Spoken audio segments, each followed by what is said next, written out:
super late, super late. Totally understand it. Blame it on me. I tend to take my time when getting ready to kick off Outlaw Radio on a Wednesday evening. Outlaw Radio, bad business. It is what it is. It's gonna be what it's gonna be. He is I, and I am him. Kevin Barnes, the host of Outlaw Radio, the militant with a microphone and mouthpiece of the movement, aka the Negro Whisperer, certified professional life coach, Negro Whisperer. How y'all doing out there, man? What's going on? Hello, world. 414 stand up. Foundational Black Americans stand up. Be accounted for, right? But never forget to talk your shit, right? Walk your walk, but talk your shit. And that's what we try to do on this show. That's the purpose of it, is to actually provide a safe space, if you will, for foundational Black Americans. And listen, just to talk about what we want to talk about. You know, a lot of times with the mainstream media, they latch on to something and then they kind of shove it down your throat. No diddy. No diddy. But when with the age where we are now, with what we like to define as the new black media, we are able to kind of control some of these narratives. And so we need to take advantage of that. And you can do that by sharing a platform like this, unbought, unbossed, unbothered, do what we want to do, say what we want to say. Dion in the chat room, he said, about time. I was late. I started the show off by saying that. He said, what's going on? You tell me. We can do a bit of a viewer's choice tonight. If there's something on your mind that you'd like to discuss, because I can't cover everything. There is a phone number, 262-202-5131. 262-202-5131. You can call that number. We also have a chat room. So if you want to get involved in the conversation, if there's something that I missed, let's talk about it, right? Because there's so much going on right now. You know, there's a lot going on right now in our country, in our community, in our city, in our state, wherever you are. There's a lot going on. If you're a person of color and you're not paying attention, I would encourage you to invest in really looking into this new black media, because whether it's YouTube, whether it's Instagram, whether it's Facebook, no matter what it is, there's some of us talking about something. And you know, sometimes it might be the same thing you heard already, but that's called going into a conversation informed. So you should always invest in, when you see us, participate. When you see us, patronize. You know what I mean? Or try to. At least we know we can't do that. Dion says, I've been out the loop on a lot of things lately, bro. Well, yeah, it's for you to get to the business of living life, right? Like, I mean, you can't, if you sitting around all day long with a phone or in front of a computer or in front of a television and you're not getting any real life experience, all you're getting is talking heads and media. And like I said, we know the mainstream media forces things down your throat. They get on a story and it's just all you're going to hear about. And you wonder, like, what? But see, now we have this added thing called the algorithms, right? Which are basically what run our social media. Everything has to be regulated. So algorithms, who's seeing what, who's hitting like, who's hitting follow, who's hitting share. I don't know about y'all, but like, I can buy something right now, or even my wife and I'll be talking about something. And lo and behold, when I open it up on my phone, there's information about that, or where they sell that product, or things related to that product. So they're listening. These things right here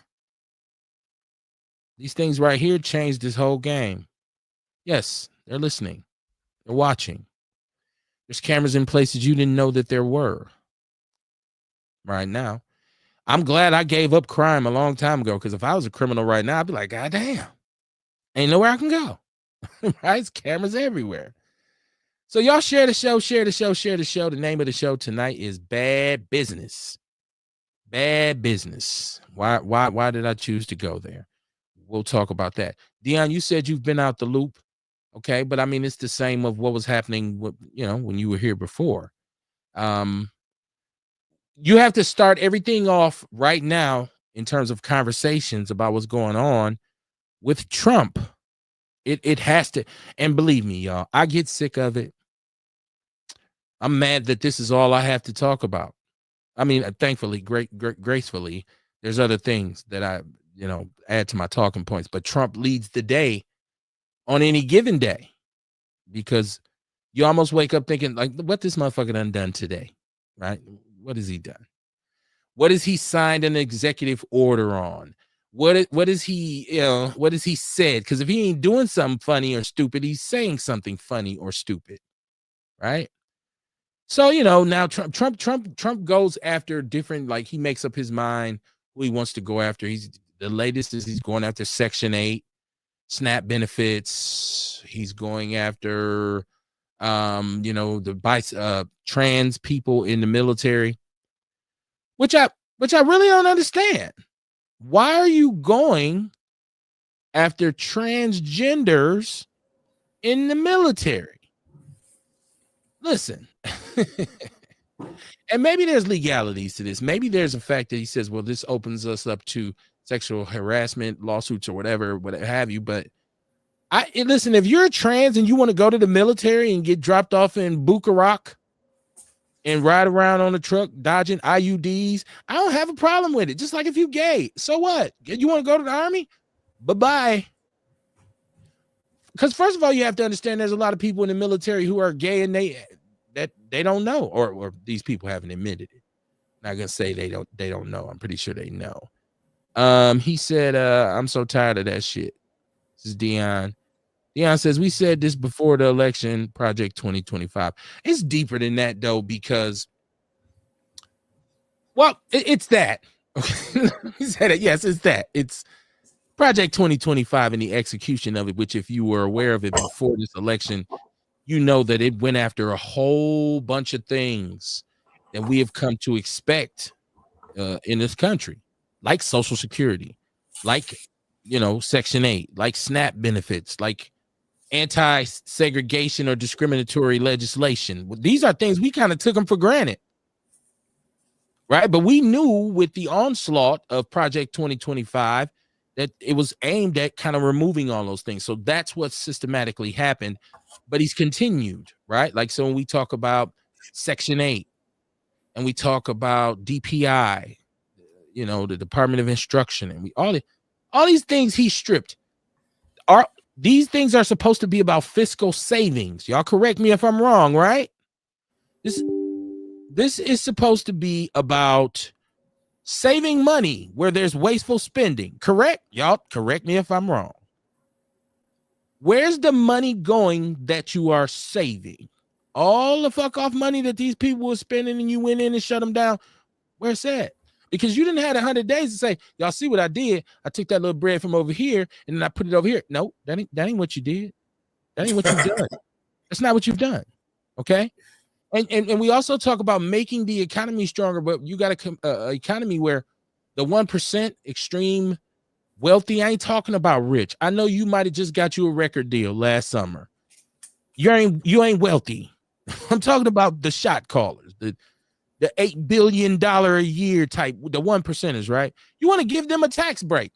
Here's the crazy part. And I don't think anybody's asked our president this. Why do we need you? If you're going to put every single thing in the hands of the states, right? Why do we need you then?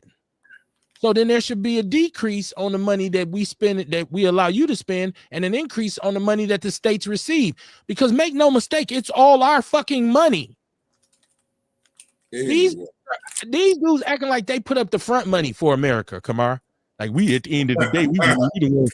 You know what I mean? Like, it's crazy. You know what, though? Hey, remember before the election, though, Trump said, hey, God, I'm setting it up for a big payday. He said that shit. And this is some of the shit he's talking about. For them. I feel like, okay, Kamar, maybe because I believe in context and I always say words mean something. I feel like I'm asking a very logical question. If you are saying all these agencies that the government has been spending money on all this time, was excessive spending. And I'm here to cut that and then make America great again. So that means all the money you've saved from getting rid of these places, you should be able to say, hey man, here go you 5Gs, here go you 5Gs. We ain't gonna do the whole give everybody $1 million thing. Right? I'm just saying, if you're cutting, people are losing jobs, people who have businesses, because small businesses are the heart of business, period. Because every large corporation started from a small business idea, okay? If these people, due to your tariffs, can't operate because you've made the price of them operating a business too great, then there should be some subsidies in there from the money that you save from whacking this and whacking that to say, oh, y'all straight though, here y'all go. I want to hear that plan. You talking about transgenders in office. I don't give a fuck about that. I think we know what they doing though. I think we know they putting the money in their pockets. Or something. And you know what I mean? In the payday, I'm talking about is like different little shits like what he doing, like with what he did with the stock market. You know, and he came back online talking about who made 200 billion and all that type of shit. Mm-hmm.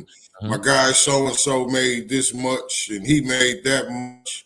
And you know, like when they talk about make America great again,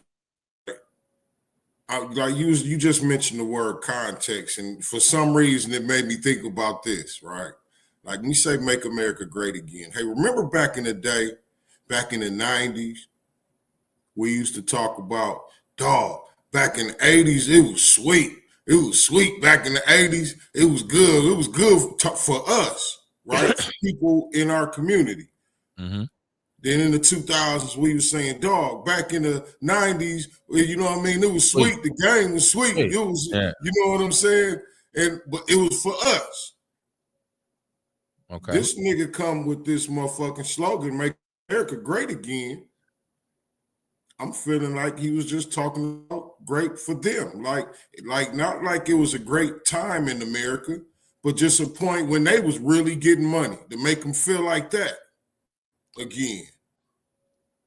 So, white nationalism, right? Right. In their minds, when was America at its greatest? When the white man had all the power. Right.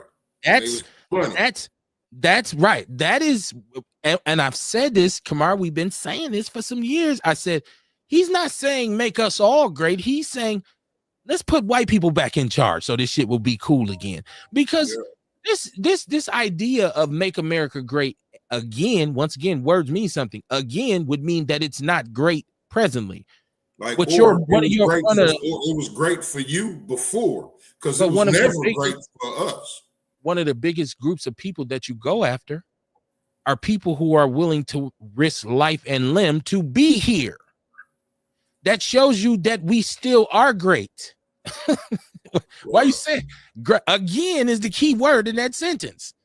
Like when this is the most talked about.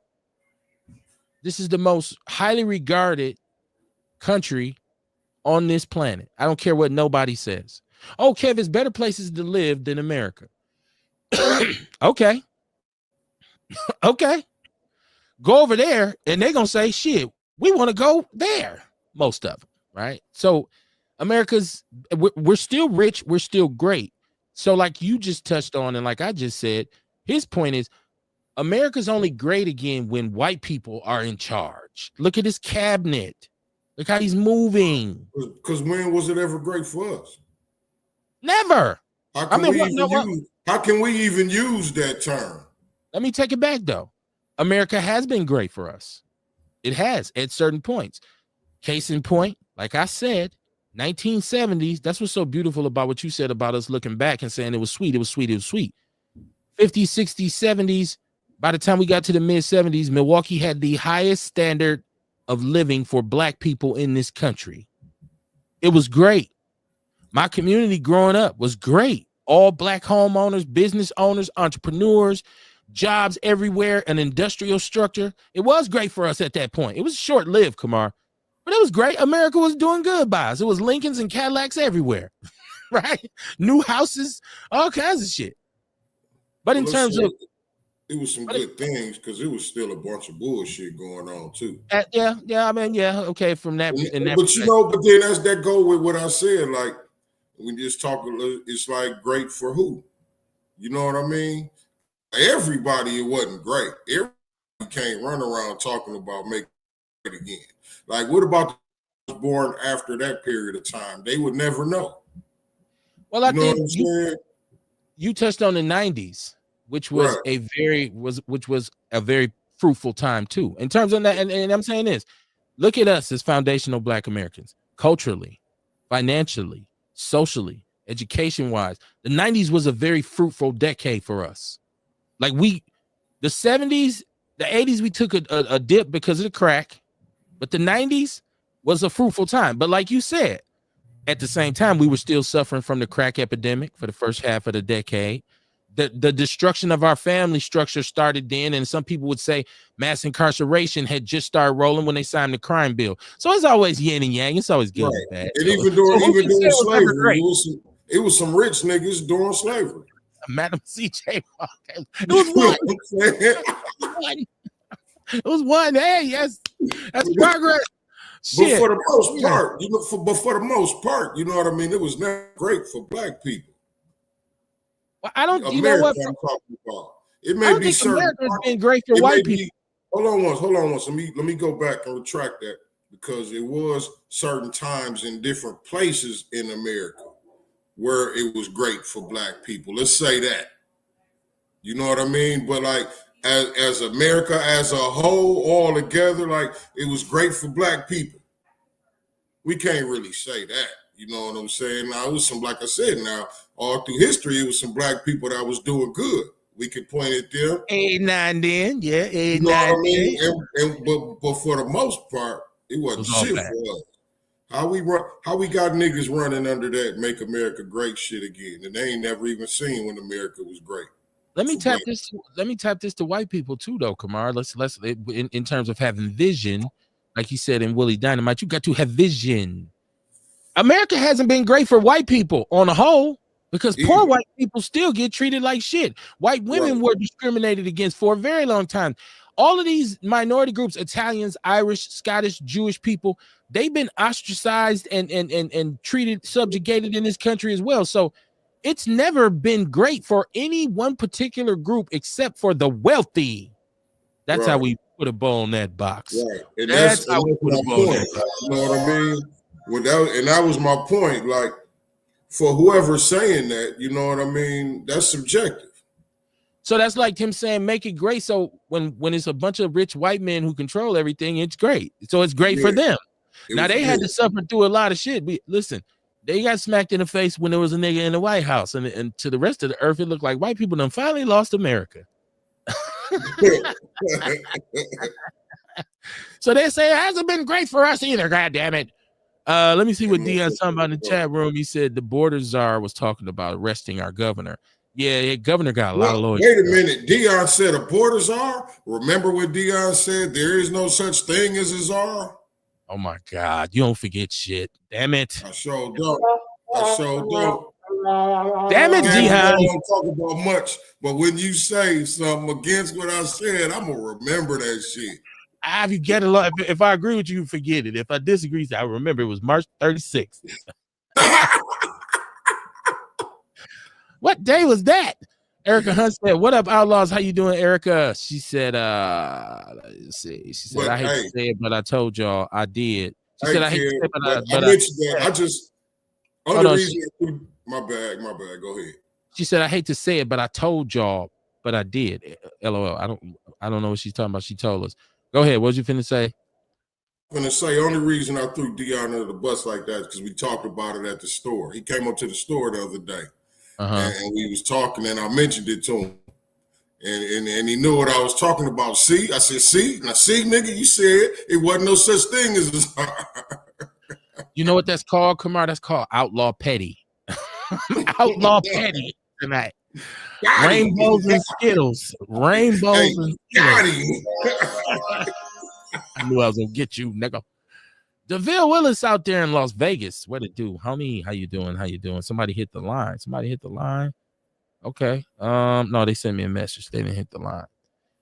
You said Outlaws. How you doing, my brother? How you doing? How you doing? How you doing? Erica Hunt said, I think 2020 was the greatest year for Black people. I don't know. I'm kind of partial to 1994 and 1997. Two beautiful years. Two beautiful years. Well, I'd like her to explain that. Yeah, but why 2020 when that's the like onset? Like we said, it can be subjective. It could have been. It could have been great. Hey, dig this, right? It could have been great for people in the crowd that she was in. Wait a minute. Different crowds. Like even when I mentioned the different time periods, like in the early 2000s, we used to say, "Man, it was sweet back in the 90s," but we was talking about selling dope. You know what I mean? So like, depending on who you know what I mean, what you was on. That's what I said. I like to hear why she say that.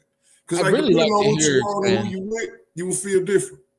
I really like to hear explain it because I believe 2020 was the year when we was knee deep in the middle of. We were coming out of COVID. Wasn't that the pandemic? We was going in. 2019 to 2020 was the real boom boom year, right? Yeah, we was going into COVID. Okay, okay. So I really like to hear her explanation of that. She said, expect the wealthy, except for the wealthy. Trump always been of the wealthy. Absolutely. We know that he's the rich man's best friend. That's his race. I will say this. I feel like 2020 was great for our consciousness. Because I feel like a lot of our consciousness role, people I'm talking about, as far as business, thinking about opening businesses and shit like that. People got shit jump started while they was in the house all that time. You know, I know some people that started businesses in the house back then, and they got restaurants now. They call it the gig economy, the gig employment economy, with the onset of Uber and Lyft, and like you said, people selling supplements, CMOS. You start to see all of these micro businesses, people starting out their kitchen. You are correct. You start to see people saying, hey, I sell jewelry. Yeah, so that's why I said, depending on who you talking about and when you feel like America was great, you know what I'm saying? So it really, to me, it depends on who says it. I know what he meant. That was my whole point. Exactly. And that's my point. I understand what he's saying. I know what he's saying. And with him saying it, we know what the fuck he meant. He wants white nationalists to be back in power. It's very simple. Exactly. Mama Jenkins said, good evening, my outlaw family. How you doing, Mama Jenkins? She said, what the hell is going on in this raggedy city? The chief got the nerve to pause while giving a brief statement at the peace breakfast today. I sent you the video. Mama Jenkins, I'm so thankful. I'm so grateful, I should say, that you sent me the video, because I've been trying to see more information and I couldn't find it on the reaction to this. We just had this, what was it, 11 people shot in 24 hours. And as far the last time I checked, there was 2 deceased. But all night, overnight, every morning you wake up, multiple shootings. We had a 14 and a 15-year-old murdered. We know when something like this happens, the leadership, people in charge, are going to come out. And like we made a joke about this on the show a couple weeks ago, but it's a joke that's necessary, because every time this happens, we've had these waves, and you see the mayor come on television, and it could be Barrett, it could be our mayor now, Mayor Johnson. They're going to make a speech, and they're going to have a group of individuals standing behind them. If you watch it very closely, it's typically the same individuals, right? And they represent a bunch of different organizations, but then the conversation turns circular, because it goes, okay, well, we want to do more, but we want the community to take some responsibility. We want the parents to be more responsible. We want to make sure that the community is involved right now. First of all, let's understand this, that our police department has done a piss poor job of protecting people who have assisted them in the past. Case in point, I can't remember the brother's name. I know it's been a while, but we had a brother on here a couple different times whose mom went to the police with some information in regard to some gun activity in their neighborhood. Her house was then shot up because what he said was the police, when they went and got these individuals, they told them she told. Remember that Kamar? You brought him on here, didn't you? Who was that? The brother whose mother's house had got shot up because she had told about some gun activity. Or is it Sean Moore? It was Sean Moore. Brought him. Yeah. Sean Moore brought her on here. Shout out to Sean Moore. My point is, the Milwaukee Police Department, and this is documented, they have a very bad record of protecting people who would come to them and say, hey, this is what's going on. So every time you try to say, well, we need the community to be more involved. Well, we need y'all to do like Uncle Baby Billy says, we need you to do your damn job. It's ironic that the black dude just got caught up, the black officer just got caught up helping the gang members and shit. This is the kind of shit that's happening. Yeah. That's what's happening. Erica Hunt said she tried to text that so wrong. I think she's talking about her statement. She made a typo, she said. I always laugh when people do like 3 sentences and they do 3 different texts. So I got to read them like 1, 2, 3 at a time. Dion's in the chat room. He said, if the phone not on, Kev. Actually, it is. I just been missing y'all calls. I'm sorry. I'm sorry. Hey, hold on, let me pay attention to the phone so the next person that calls, I won't miss it. What's going on, man? What's going on, Kamar?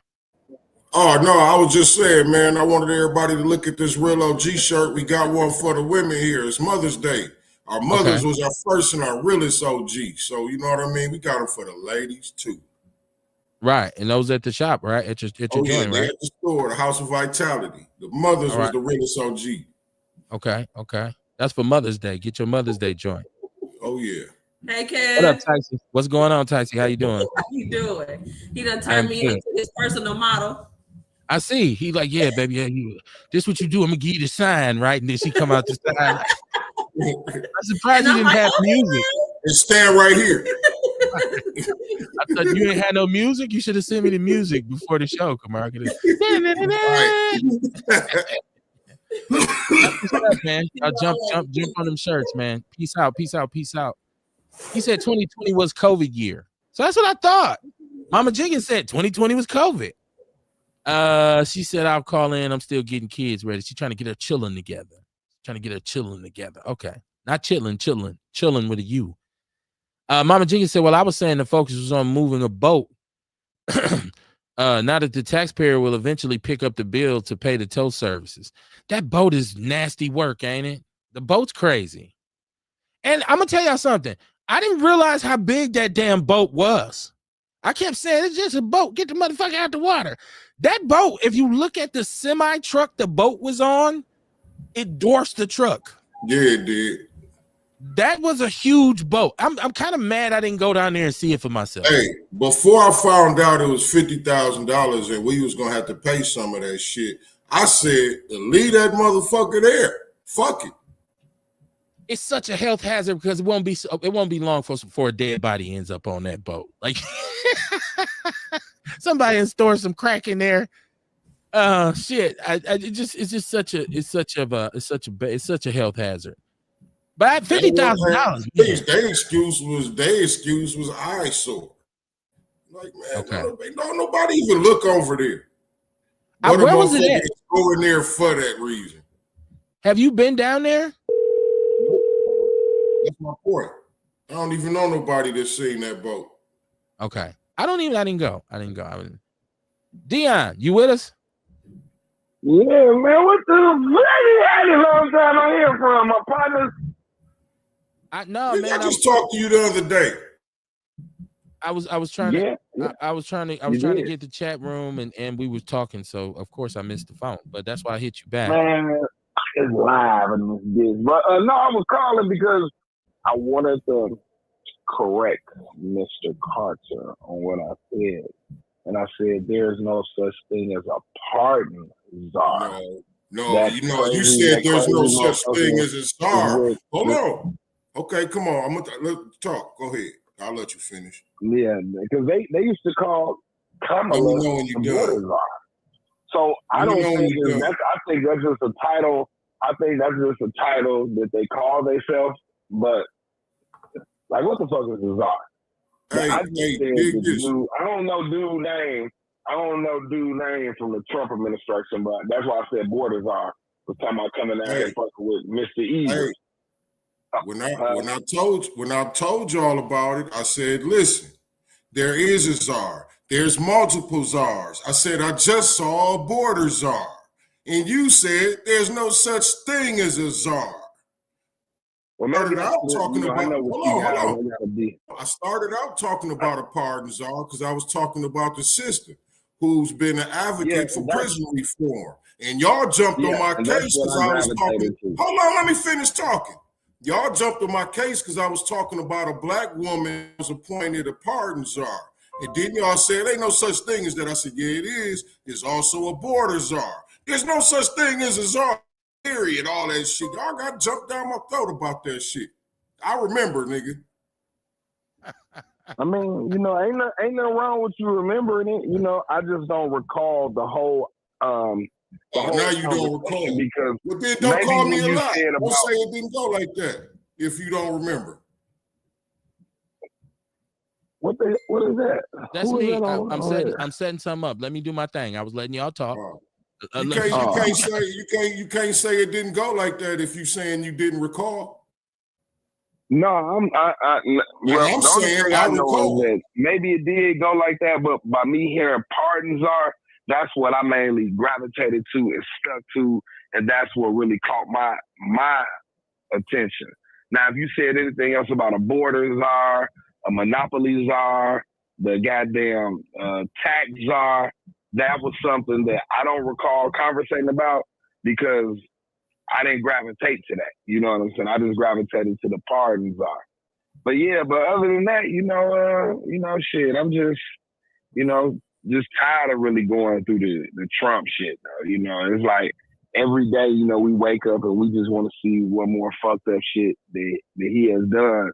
But I think my main thing, you know what I'm saying, with his whole situation and everything as far as with them, I just be wondering, like, I would never understand how you could take a lower class community like white people and they get gravitated to a old, angry, rich, well, you say he a billionaire, but we just gonna say rich, a old, angry, white, rich man. You know what I'm saying? Like that right, I don't care how much propaganda he speak to me, how much he say he hate this or whatever, I can't relate. That's just like Michael Jordan, who ain't been in the black community for shit, come out and he just angry and this, that, and the other. We just supposed to gravitate to what he's saying. You know what I'm saying? Like, Mike, since you've been playing fucking ball, your life been cushy. You know what I'm saying? You can't really criticize Mike until Mike has done a lot of things in terms of No, I'm just using him as an example. Okay. I'm just using him as an example. Whatever rich, wealthy black person, y'all want to use as an example, and if he jumped out there, it was like blah blah blah blah blah blah blah blah blah blah blah blah blah blah blah blah blah blah blah, and I'm looking like, hold on, you know what I'm saying? Like, your medical bills is being taken care of, my guy. You know what I'm saying? You ain't worried about your house getting foreclosed. You ain't worried about the every year cares, but I know you probably got your property assessment going up 5,000, 10. You know what I'm saying? Like, that shit right there is like so far from your everyday life that you can't relate. But somehow this angry, old ass white man got up here in front of millions of people and they just gravitated and stuck to every fucking word he said. And it's like, it just bewilders me. You know what I'm saying? I'm just bewildered by it. Give me a second. Let me share this with y'all because Mama Judith was graceful enough to send this to me. Can y'all see and hear this? Y'all can see this, right? I was watching on TV. But before I start, I'd like to pass my condolences and sympathies to the families and the victims, especially the ones involving our children.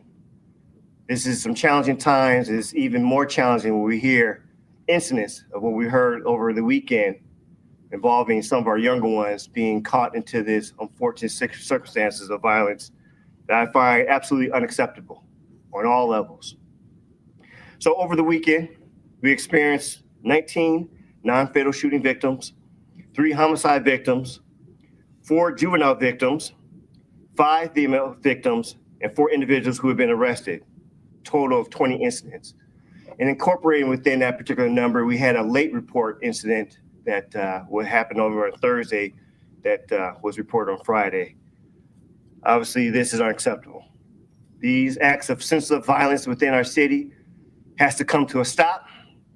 We're asking the public to assist us in this effort because no one entity, no one person is responsible alone when it comes to public safety. Just a recap of some of the incidents that we had dealt with over the weekend. We know that a 13-year-old girl was murdered. A 10-year-old girl and an 18-year-old male was shot during the incident. We're still working on what is the motive. We understand there are some leads. Unfortunately, at this time, the leads are still being interviewed and worked on in regards to getting to the bottom of it, even though we know that within that respective neighborhood has been challenged with a number of different incidents in regards to shots fired. We also had a situation where a woman was involved in a domestic dispute with her boyfriend, where she had called her father to a location. And during this incident, the boyfriend who the woman was arguing with was shot. And this is a known suspect. The narrative for that, it's not just young kids. It's not just young ones out there that's involved in these unfortunate incidents. We have individuals of all ages involved in using firearms to resolve their disagreements. We also have situations where individuals are handling firearms in a negligent manner. We had a situation where an individual had a firearm and while he's manipulating it, shot an individual next to him. Again, the common denominator, firearms. This is unacceptable. We have domestic violence situations going horribly wrong where during an argument, the living boyfriend shot and killed his living girlfriend.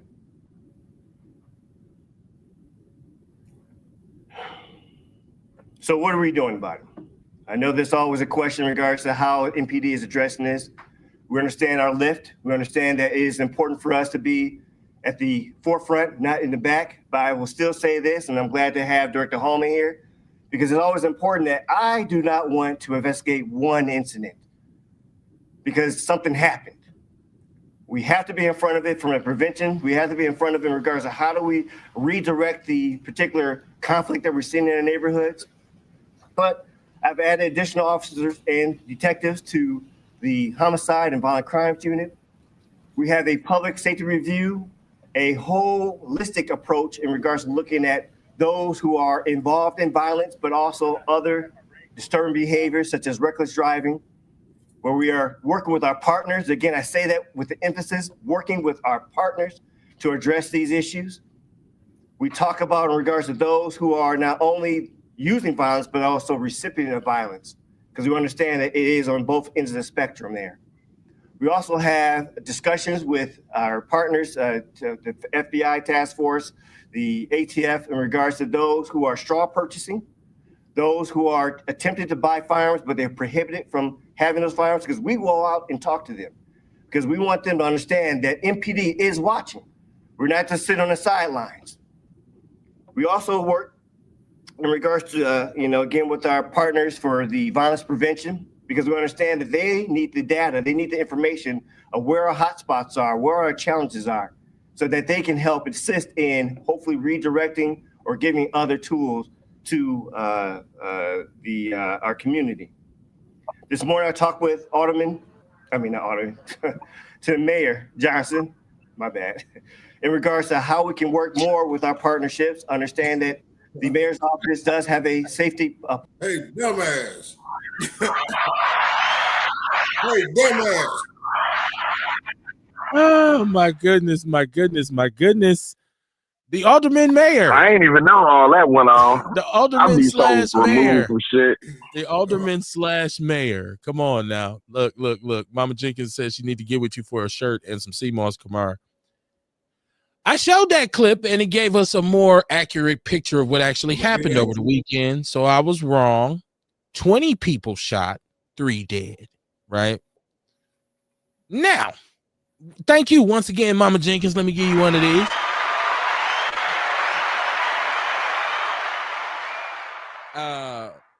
It's always good to have, the actual truth and what was said and what, the real story instead of me just trying to sum it up.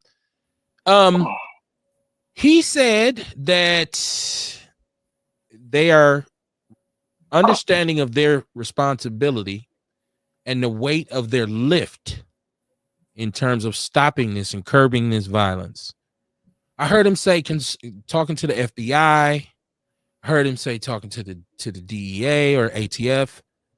I heard him say that there was the community needs to get involved, the Office of Violence Prevention. What I didn't hear him say is that they had a plan. I didn't hear him say they had a strategy. I heard him sum up everything we already knew. We know that you're talking to the Office of Violence Prevention, or what it's called now, not actually the Office of Violence Prevention. What is it called? Vince, I talked to Vince Tony earlier, and he told me the Office of Wellness and Safety, but then there's 414 Life, which does some very, very courageous work in terms of going out into the communities after this violence has happened and trying to prevent further violence. That's their purpose as far as my understanding. But I didn't really hear a plan. I didn't really look. Did you see, Kamar? Did you see the map of where the violence was? This looks like a 20-mile radius to me. Centrally located. And they just got 10% of the $200 million, right? They benefited from getting more officers from the tax increase. But they didn't have a strategy. And so that's why I call the show Bad Business, because every business unit in our city is malfunctioning, from the housing authority to the police department to city hall to the public school system. They're all malfunctioning. It's bad business units. What did you take out of what you just heard from me? Thank you, Mama Jenkins, for the video. What was your take from that his press conference? Accountability is the problem, right? Like, like you said, in every one of them speeches, they always flip community and say, we can't do it without you. Right. Motherfucker, you got our money. The fuck else you want me to do? Do something. We paying your salary, motherfucker. Oh, you want me to pay your salary and get out here, put my life on the line too? That's what we pay you for. You know what I'm saying? What the fuck is going on here? So, you know what I mean? And the funny, I just, you know what I mean? I laughed at the end when he called the mayor the alderman. He said, my bad. And then he laughed. What I'm saying? My bad, little dude. Hey, I wish dog had a holler from the side. I'm the mayor, motherfucker. Right. I think you mean mayor. I'm your boss. What are you talking about? Bitch ass nigga. Hold on. So once again, that what you saw was a 48-hour period. They said over the weekend, correct? Yeah. That wasn't over 6 months. Right. That was 2 days. So after the first 10, where was y'all at? And you heard him say we have evidence that there have been some prior issues to gunfire and activity in those communities. Then why wasn't you there? Right, already. Mm-hmm. Why weren't you there? What are you saying about your department? It's no mystery where the crime is centered at on the north side. It's all over, but there is an epicenter. How do we know that and you don't? But you telling us, can you hit me, please? Absolutely not. Let me go to my chat room. Let me get the chat room because I'm behind, Dion. Let me get the chat room because I'm behind a little bit. I'm sorry. She said I'll call in. I'm still getting the kids ready for bed. I did that one. This is Mama Jenkins was saying, I was saying the focus was on moving a boat. We got that one. She said she wants us. I told you about that. She wants some sea moss. I want me some sea moss too. Some capsules. I need some capsules too, and I want some black root oil and some. I want some other stuff. I'm gonna tell you what. I'm gonna send my. Yeah, I'd be like all that shit. I want all that shit. I want a package. I know what you're talking about. I got you. Yeah, black root toes, whatever the fuck they call. Organic walnuts. No diddy. Eric Hunt said, my sister is an advocate for police reform. Trump just got out of his 90-day probation period. Dion, he got 3 more years. I'm just reading the chat room, y'all. No need to react. Erica said, live in boyfriend, unalive girlfriend That's why I'm so comfortable living alone. That's sad. Oh. Earl Henning said you don't act like a mayor. So maybe that's why he wanted to call him Little Buddy. He said, what to do, my brothers, chocolate milk, love us. You can tell ain't no love there. John Fletcher, what it do, man? He said, what up, Outlaw family? Put money in the EPU personal self-defense system, LLC. We got a plan and some programs. Y'all better holler at Reggie Moore in the medical college and the people who really deal with that money, because there's a lot of money coming for that office. A lot of money. Now, Dion, I cut you off because I was trying to catch the chat room, my brother. Go ahead. I mean, in a way, I kind of could agree with the police chief, because I look at violence. It ain't like it's organized crime running around here in the city. Those would be little isolated incidents. Yeah, if you got what you call that? When he was talking about he knew someone, you know, like with the situation, maybe with the girlfriend and the dad. However, whatever situation, they had credible evidence.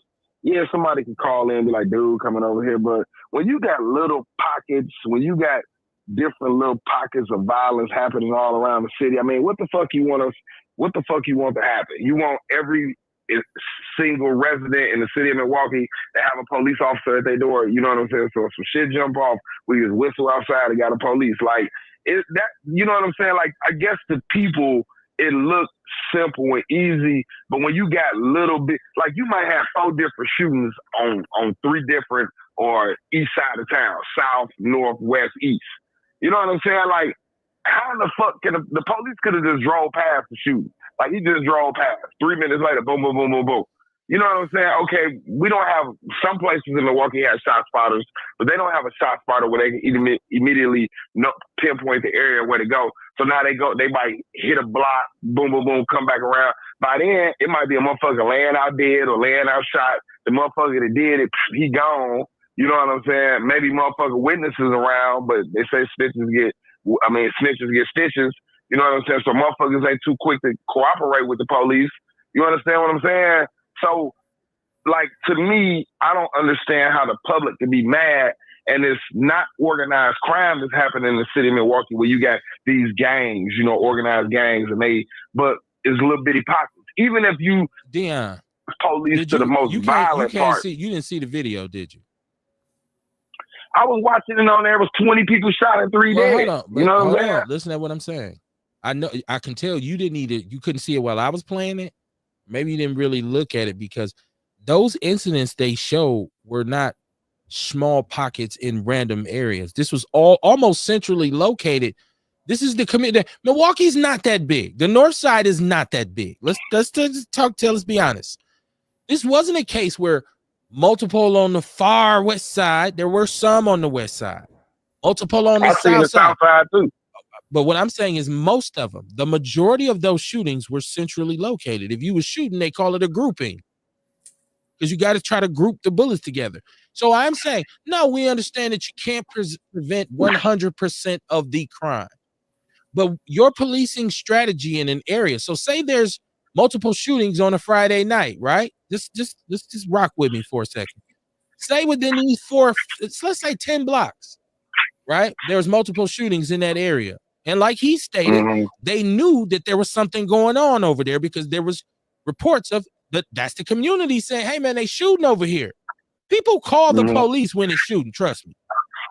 Now, why aren't you proactive in saying that's hot this weekend, y'all? Let's make sure we ain't riding through, we parked. We got some people riding through. We got some people parked, strategically placed, and we're communicating what's going on over there. What's the traffic over there? Because those shootings didn't just, it was quiet and then all of a sudden, bam, bam, bam, bam, bam. No, there's activity. Drive through them neighborhoods at night on the weekend. It's activity. It's popping.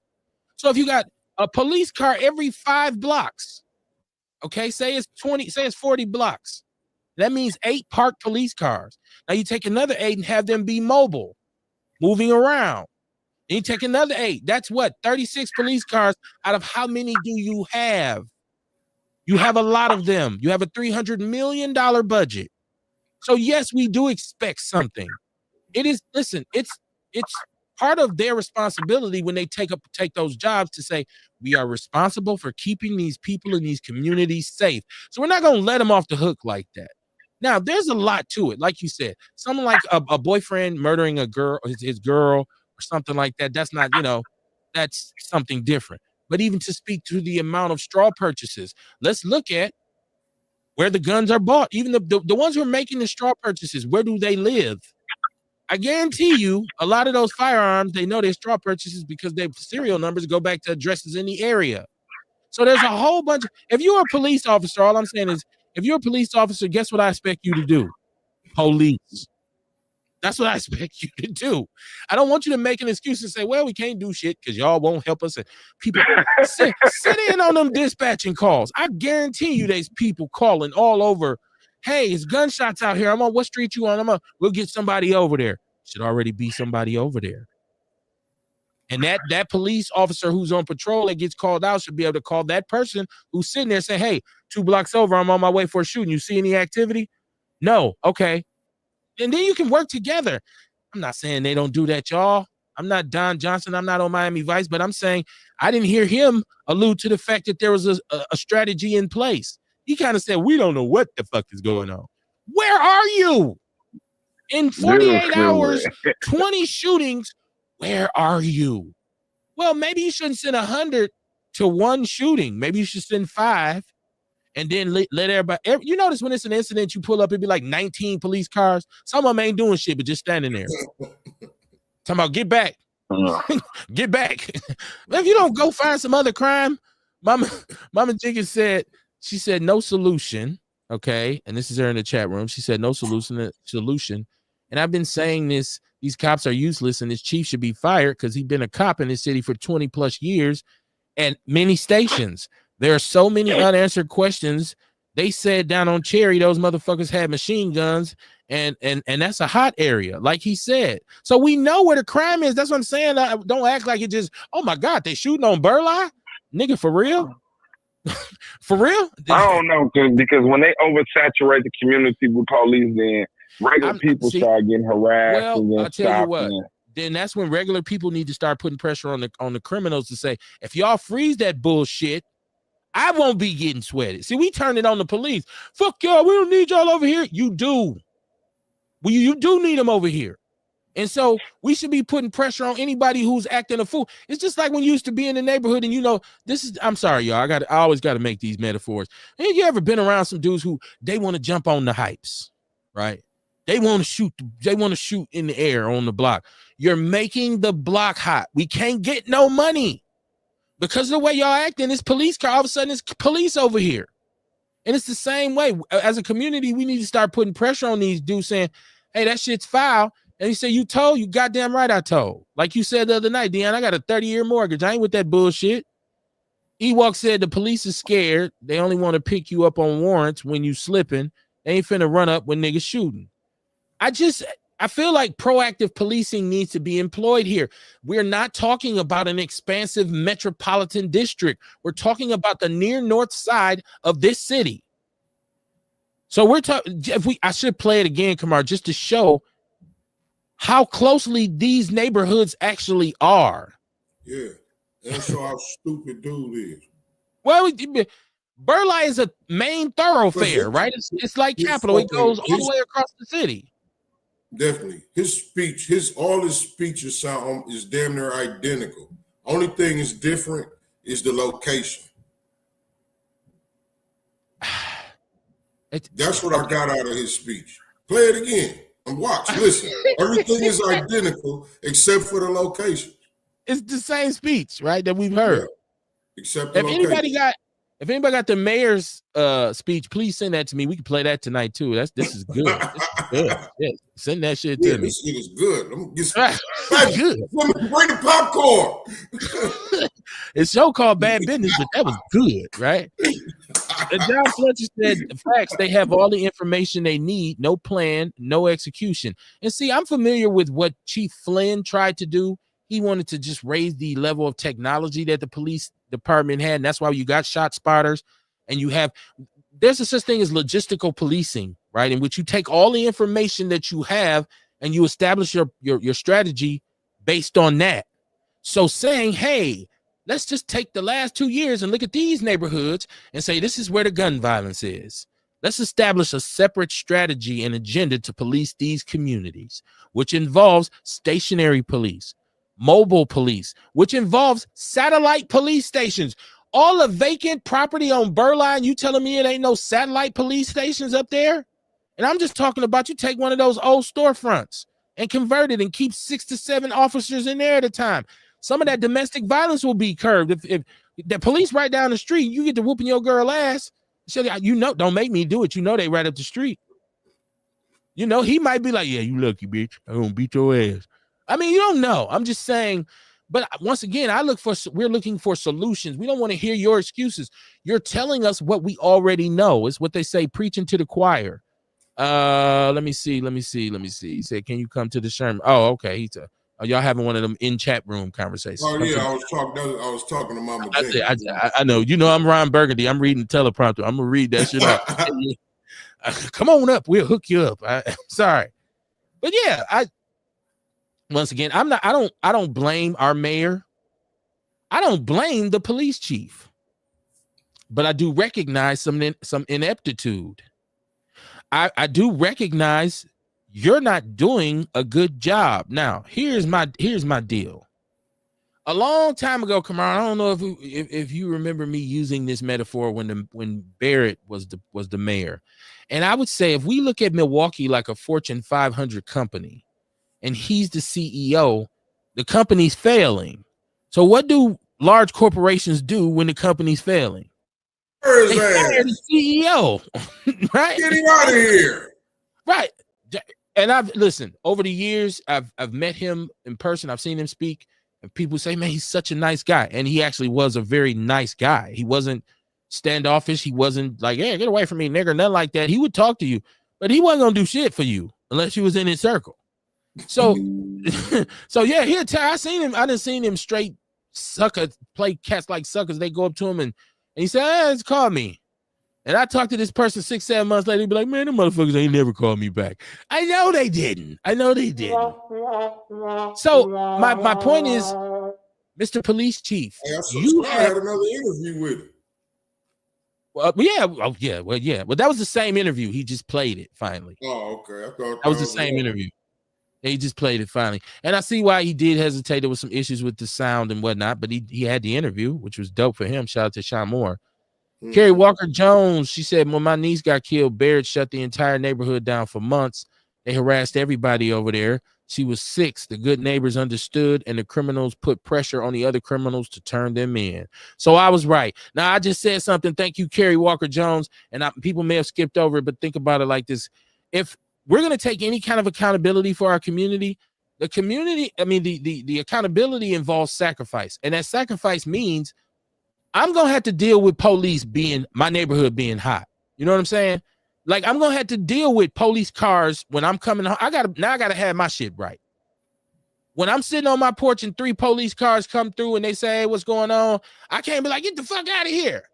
No, I got to say. Hey, they can't be on their bullshit either. They can't. There you go. Asking all the miscellaneous questions, asking all the miscellaneous questions and shit till they get a remote and get some kind of action out of you or something. That's some bullshit. Because it's their job to know the hot spots and the people who ain't on shit. Right. You know what I'm saying? So they need to establish, what's missing when they keep saying, well, the community, we need the community. You have no relationship with the community because you treat us all, one size fits all. You're going to treat us all the same. You won't say, oh, hey, Mr. Barnes, how you doing tonight? I'm good, man. How y'all doing? Just riding through. All right, man. Y'all be, you ain't going to do that. Hey, what are you guys up there doing? Motherfucker, I live here. Right. Is my name in your dossier? No, it's not. Why you fucking with me? But that even makes me more mad at the young thugs in the hood to say, this y'all motherfucking fault. Because if y'all stop acting a goddamn fool, I won't have to deal with this shit. That's what I'm saying. We're going to have to put pressure on those individuals in our community saying, man, we don't want this shit no more, dog. Because pretty soon, innocent people are going to be paying for what y'all doing. Hey, citizens have to realize it's not snitching if you're a citizen. This is true. It's not snitching if you're a citizen. It's taking care of your community when you're a citizen. It's getting rid of the people that's harming the community. That's what that's called when you're a citizen. It's doing but if you in the streets, if you with the wild shit, it's snitching. But I don't know if most dudes who are criminals nowadays, because I think back in the days, and once again, I'm not one of those old dudes who say, oh, we was better criminals than y'all. We weren't. It was all bullshit. I'm going to tell you something. All criminals is wrong. We understood, though, it was the police job to catch us. That's what police do. So if somebody knew you did something, you was worried about them telling. You wasn't like, you better not tell. Motherfucker, is he probably, that's why we tried to do everything low key. You didn't want a whole bunch of attention. Now you live while you hitting the lick. You know, don't let a motherfucker know what you doing. Come on, man. Come on, man. Because like I said, if you're a citizen, it ain't snitching. Mama Jenkins said, listen, I call the 7th district every night when I hear gunshots in my hood. And I asked them, did you hear those shots? I know you heard them with your spot checker. She said, look, we need these cops, but we need solutions. Yeah. See, that's what I'm saying. It's like finger pointing. Oh, community, it's your fault. We saying, fuck the police. There's no real relationship there. Instead of them saying, hey, man, y'all got to understand, we're going to do our job. Our job is to stop crime. We're coming into this community and we shutting this shit down. Now, like Kamar said, then there's accountability that needs to be established on their part. So all of a sudden, innocent dudes who coming home from work late at night, maybe he worked third shift or something like that, or you got your family over there, y'all kicking each other, ain't trying to harm nobody. Here they come laying everybody down just because they can. No. But you do that through consistent, cohesive communication. So when we... And you got an old warrant from 5 years ago, and now you fucked in the game. Right. And you trying to work for at a warehouse somewhere. But that means the community and the police have to sit down and say, here's our community policing action plan. If you don't want to come, see, and I know this, a lot of dudes gonna be like, man, I ain't going to that shit. Well, don't come then. Because when something happened that we came to an understanding about and you get sweated, that's your fault. When they say, hey, man, we gonna start.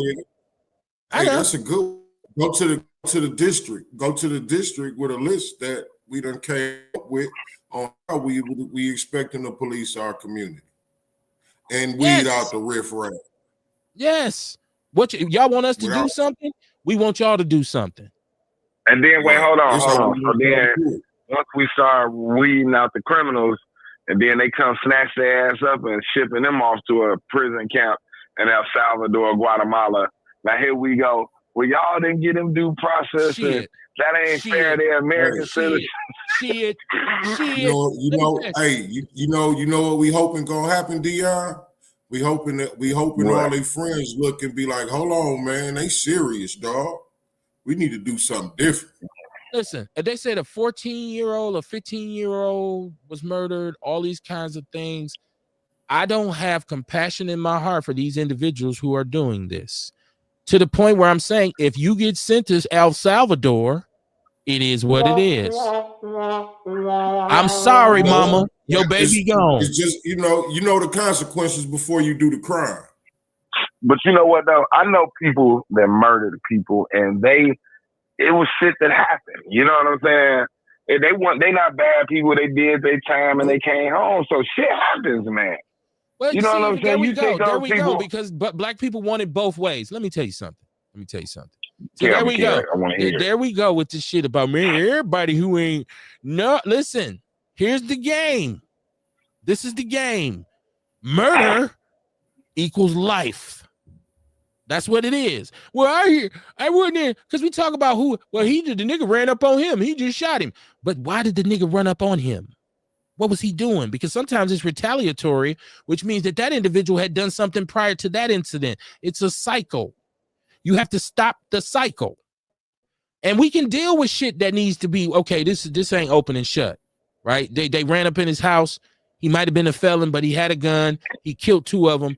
Now he need to go get due diligence. We ain't ready to just throw him away. But you a motherfucker riding around out here just crazy in a motherfucker. You think you gonna bust your gun no matter what happens. I got the choppers. I got the switchies. Bye. Send me a postcard from El Salvador. Put a youth prison down there. Need to make mothers think twice about doing shit. There we go. We got to stop the cycle. Let me see. Ain't nothing else working. All this stop the murder, stop the killing, all this talk, all this shit ain't working. So if anybody got any better, just tell me.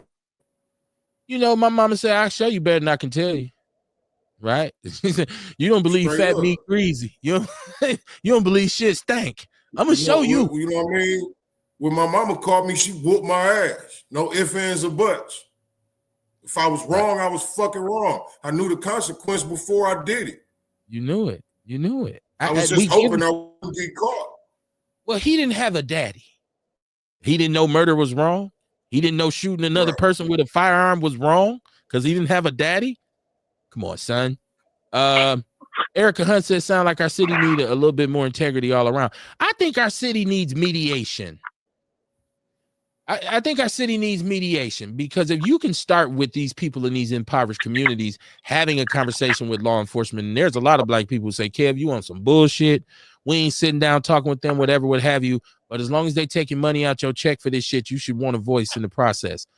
But more importantly, the real culprit of all of this is poverty. I hear no economic development plan.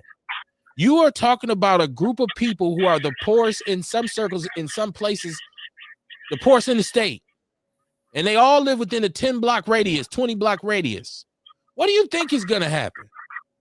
Well, what you think is going to, and that ain't just got to be black people. That can be any group of cultural people. You take the poorest and put them in the same community. This is what's going to happen. I promise you. People shot no again. Right. We got another caller. This is Erica. Yeah, this is Erica. How y'all doing tonight? What's up? What's up, Erica? How you doing? What's up? So, I like where you're going with this. We need some mediation shit. So how many of these people actually gonna show up to a meeting?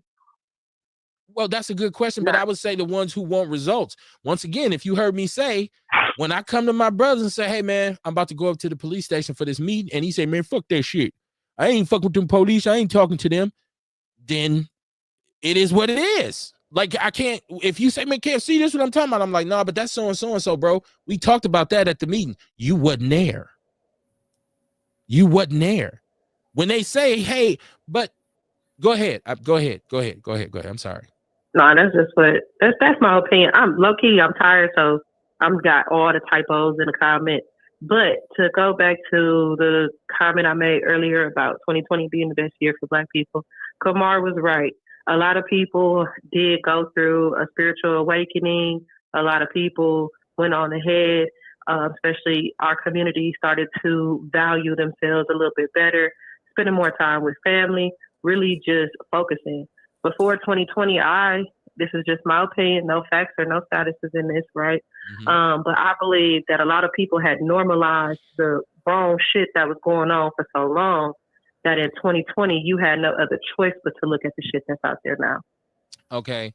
And you know what I'm saying? I totally understand it, but the only thing that I would say to this, and my only counterpoint to this, because I believe both of y'all point is great, but I say in 2016, post George Floyd, when this city was really, really active, I'm talking about in terms of political activism and people really doing grassroots organizing, there was that birth of the businesses. Like, so all of a sudden you start seeing. That was in 2020, not 2016. No, in 2016 is when it started. I know because I joined the Black Panthers and I was out on the front lines with the Black Panthers.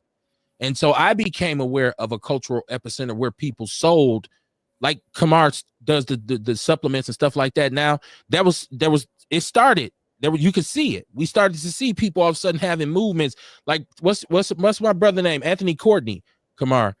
Mm-hmm. We used to go and talk to brother Courtney. We would go and line up like it was crazy. Like, and he would come out and talk to us and say, this is what, so Teju, like a lot of brothers was out here, Mike McGee Jr. There was a lot of mobility in terms of, okay, let's start to figure this out. Let's really pay attention to what's going on. And with Garfield days and with, you seeing Black people becoming vendors at different events. Like we would go to like Juneteenth, or we would go to Bronzeville or whatever it was. And you see all these Black business people. They just hadn't got to the point, they hadn't grown to the point where it was a Sherman Phoenix, because that came after the bank burnt down. That wasn't 2020. That was what, 2017. Yeah, that was 2017. That happened after the riots where they burned down everything. Right. That's when the Phoenix came around. And I get what you're saying. You absolutely right. 2016 did help ignite. Milwaukee has always been the blueprint of change. I don't give a fuck how much everybody bicker and argue back and forth, how much people may disagree, how many organizations have gotten away with doing nothing. Milwaukee has always been the blueprint for change. But in 2020, that shit went nationwide. That shit was all the way across the country. Okay. You had some cities and some states that had very little representation of Black Lives Matter movements ignite. Right. You know what I'm saying? So that's why I say overall 2020 was a good year for the Black people across the internationally, because a lot of people didn't care before then. And there were still a lot of places where help programs like this didn't exist. I lived in Florida in 2016, and they talking about some mental health, talking about some financial health. None of that existed in the brown and Black community. Matter of fact, food pantries were at a scarcity in Jacksonville, Florida. So what I'm saying is that the help started coming in more. People became conscious more in 2020 all across the country. I think definitely in 2020, you've seen, because of the pandemic, that was the first time we was forced off the tit, right? Economically, everything was closed. So a lot of that networking began because I'm gonna have to get it from somewhere else. And so a lot of Black business owners and entrepreneurs did step up and say, hold on, no, just come shop with me. But I wanted to even say post Mike Brown, Philando Castile, before George Floyd, and shout out, we just had Robert Miranda on here. Chris Johnson and Flack were talking about lead pipe laterals in 2016, 2015. Like all the things that are going on now, there was just, you seen protests, Khalil Coleman and the People's Revolution and Tory Lowe walking to wherever he walked to, wherever he's walking at. All this stuff added up. I'm just saying. I know people feel and the way they you feel. know, I played a big part in a lot of that protesting. I was out there almost every day consistently for like 2.5 years. I did a lot of marching with, but even in 2020, granted, I was advocating and sitting in these spaces as well, starting in 2009. But it really, I thought this was just an at-home issue, in our city issue. I thought it was just a citywide issue. I didn't realize like these issues went way further than Wisconsin or Chicago or Michigan, right? Because the media had painted an outlet of these certain cities having these issues. But in 2020, we were awakened across the nation to a lot of stuff. And with George Floyd being killed, we stopped normalizing the police brutality and skipping and hiding from the police. But when it comes down to that community violence, I don't know if you've seen the video, and I really don't know what happened in that video, but it looked like the police responded to a street fight, and then the community turned against the police. I put it in the People's News Network, and you know what? We've talked about that before. Kamar made the reference during what happened at Juneteenth. Prior to the incident, the police had tried to get at these kids, and people in the community said, leave them alone. Stop sweating them. Y'all let them do their job. I know exactly what video you're talking about, Erica, because I put that in the People's News Network, and it was 2 young ladies who the police had. And people, it seemed like people wanted to jump in. Like, I feel like sometimes you get emotional when you see this instead of saying, hey man, let's let this play out. The best thing we can do is have our phones out and be, urban reporters. Now, the thing I would say to you when you said in 2020, we finally stopped normalizing police brutality, partially because I'm old, but partially because I'm aware. There was riots in Los Angeles in 1992. In which they burned. I was a little too young to remember those. So I'm not saying that it wasn't. I wasn't. Hold on. It wasn't on such a mass. Let me make my point. They damn near burnt Los Angeles down. Prior to that, in 1967, they rioted on the north side of Milwaukee about police brutality. And if you know who Harold Breyer was, who was the Bull Connor of the North, okay? The matter of fact, that was the long hot summer, where around Detroit, New Jersey, Chicago, LA, and Watts, there was riots in regards to police brutality in our community. So I get what y'all saying about the awareness, and I think maybe it's just because of the internet and going live, Kamar, and saying, hey, I got my phone out now. But this has been an ongoing thing. I guess that's my point. And that's why at first I was ready to say, 2020 wasn't that epicenter. But like she said, she was younger, so she probably don't remember. Because Kamar, you remember Michael McGee Sr. when they burned down LA, the Panther militia went and turned over the police car. Yeah. Burning tires on the highway. And that's when everybody was saying 1995. The Black Panther militia got about 500 deep in Milwaukee. He's fighting on Jerry Springer. So yeah, it's once again, it's about these cameras we have in our pocket. Now, Earl Henning says in the chat room, they are indeed the same people that are on the bullshit, the love, the ones that don't want them around, don't want to be around the police. Okay, he's saying, yeah, like normally, if somebody say, man, fuck them, it's because they probably in that shit, and so they can't be, you can't be mad when motherfucker come get you. Like, you are a criminal, aren't you? Kerry Walker said, I'd rather them pressure the hood than do nothing. If you're a citizen, you don't have to worry about it. I didn't feel sorry for nobody over there. Fuck them, she said. Damn. Okay, Kerry Walker. Tell us how you feel, my sister. Erica was saying, I'm a big believer in don't get the police the reason to lock you up. What we say, Kamar, boycott the prisons. Boycott the prisons. People misunderstood that. Boycott jail food. Well, boycott being locked up, meaning stop doing shit that'll get you put in prison. Motherfucker, but she said it used to be a time when Negroes in Chicago wouldn't come here. They used to say, shit, the jailhouse is right on the highway coming in. Yeah, they don't give a fuck about that now. Mama Jenkins said, once again, that's why we need community police. When I grew up, we knew every fucking cop walking the beat and the one riding in cars, and they knew the troublemakers in the neighborhood. Plus, if we knew a motherfucker did something and caused hell in the hood, we wanted to bitch out because he was dangerous to all of us. I love when my chat room get active like that. When Mama Jenkins go to slanging cuss words, it's a good night. She said, before that, Kev, we marched and protest back in 2002 when my son was murdered. No police shootings and police death. We marched for Ernest Lacy. Thank you. My mama marched for Ernest Lacy, Mama Jenkins. I remember she marched. She marched for him. Daniel Bell in the late 50s. Like, it's late 70s in Milwaukee. There was a rash of police murders of young black men. They had the highest rate in the nation. It was investigated by the feds. Y'all go look all this shit up. She said, no, Kev, the commandos. The commandos protected Father Grappi. Did they provide any other service? And the NAACP ain't even like that no more, though. We can have commandos. Do y'all research on the commandos protecting Father Grappi? It's a crazy story.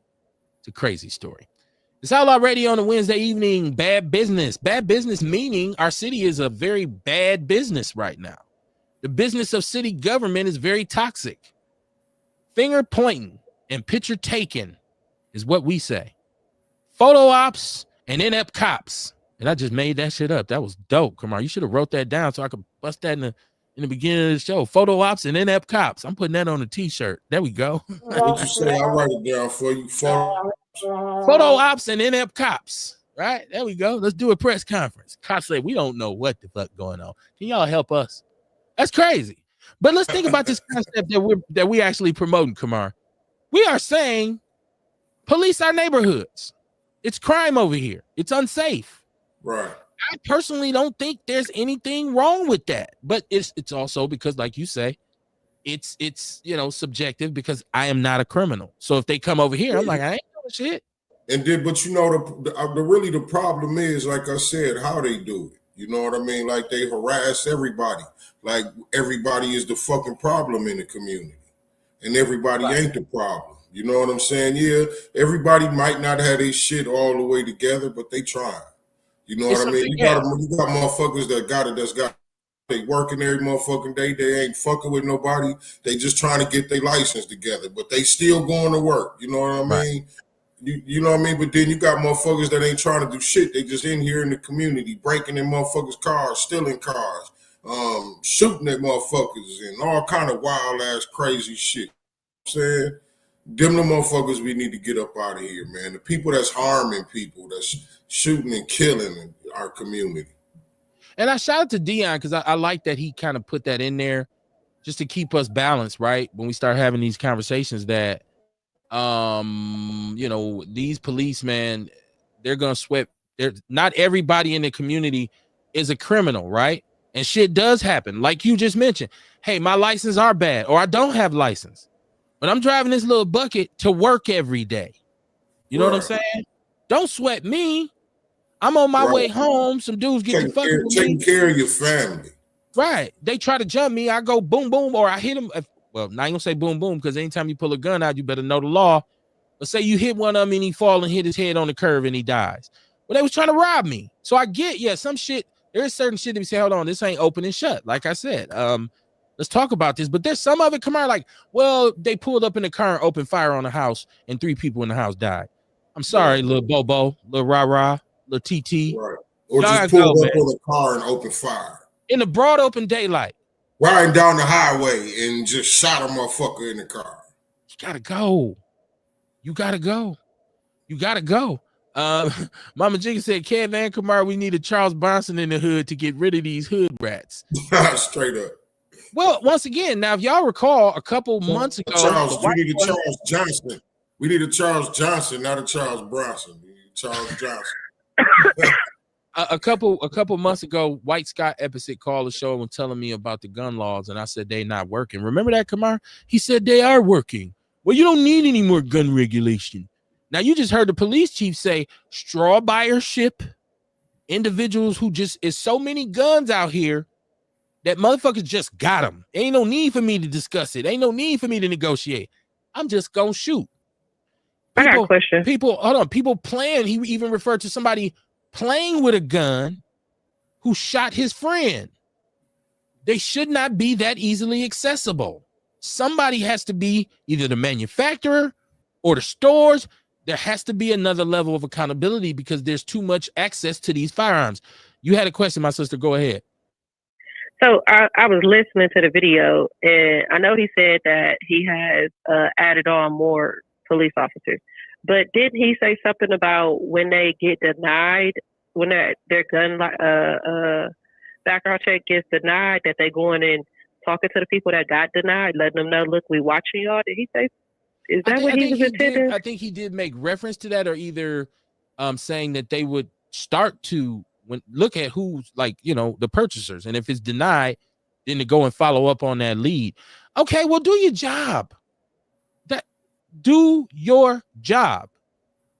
The only person that's worried about is the person who's fucking up. And if you're a criminal, you should say, man, I need to know the law because this is how they making an adjustment to how we moving. But the point of the matter is, we ain't just talking about petty crime. We ain't talking about, a fight here or assault there. We're talking about murder. We talking about individuals getting shot 7-8 times in the broad open daylight. We're talking about 14 and 15-year-olds murdering each other. Habitual criminals. In addition to the chases, we ain't talk about the chases yet. Come on. Right. We ain't even talk yet, but they gotta go too. I'm gonna go out on. I mean, how many times do you have to commit a crime before you consider a habituary criminal? Well, if you're a lot of it's juvenile crime, because those files they're locked, first of all, and then they don't get processed like that. They get the bracelet and get back into the community. I think they usually what they do is, like, each crime any crime can get a habitual enhancer. I think it's if you get caught doing the same thing 3 times or something like that, they can slap a habitual enhancer on there. But what I mean by a habitual criminal is just a motherfucker that just keep committing different crimes and shit. So that's my question. That was my question, that from when I worked in the juvenile justice with the Department of Youth Probation, it was once you are a juvenile and you commit a crime, the record is sealed when you become an adult, right? So if you've done these crimes as a juvenile, it kind of resets when you become an adult. So they can't technically use what you did as a juvenile against you. They say they can't use it, right? Like, they'll bring it up in court. But he also said, you bring it up in court, but then they tell them this is not admissible in court, right? Just know. Like when I was going to court, before I went to prison, they brought up my juvenile record. They talked about me going to Wales and everything. You know what I'm saying? What I went to Wells for, all that shit. It's crazy. But they tell you they can't do that. They said the record is sealed. Yeah. You know what I'm saying? Or like how, or another one is how they use that polygraph test. You know what I'm saying? The lie detector test. They use it for their advantage. But if you tell them to get the lie detector test, they'll tell you can't use it in court. Right. Why you want that anyways? It's inadmissible in court. It's not admissible in court. That's what they tell you, but then they'll do this shit for they. And it's just almost like to let the jury know. We just want y'all to know. Like, we ain't even gonna talk about that. But we're gonna say, now he has been a menace in our community for a very long time. Exactly. They do the same. Exactly. That's how they do it. Yeah. That's some sneaky shit. Hell yeah, they definitely will bring that shit up because they brought up me being from Chicago, my record in Chicago, and all types of shit, you know, because that's what they call that PSI, which is a pre-sentence investigation. So they definitely do their homework on your fool ass. Wow. And bring it up in court. He said that's where all them taxes go: firearms, cars, and big screens. That's mad. He ain't telling no lie. You know, listen, black people. We have some issues, Trump man. Militarize the police. So we better get ready for that. I thought Obama had already done that, because I know when they had the bomber remember they had the bomber at the Boston Marathon, all of a sudden the Boston PD turned into G.I. Joe. And then when Christopher Dorner went to killing cops, a robot blew him up. So I thought that they had already taken that surplus military equipment and provided it to police departments around the country. I thought they had already done that, Dion. I'm not. Yeah, they did, but Trump it's about to be 2.0. It's crazy. So I got another question. Okay.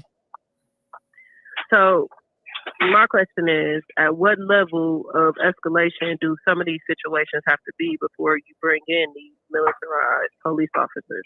Because I'm thinking about that block incident where all the people started turning against the police, and it was only like 5 police officers. And I'm a humanist, so I look at people as human beings, regardless if whatever their title is. They still human. That's still somebody's father, mother, sister, brother, right? So how would we feel if those 5 officers' life were threatened and they brought in military-grade police officers to protect them?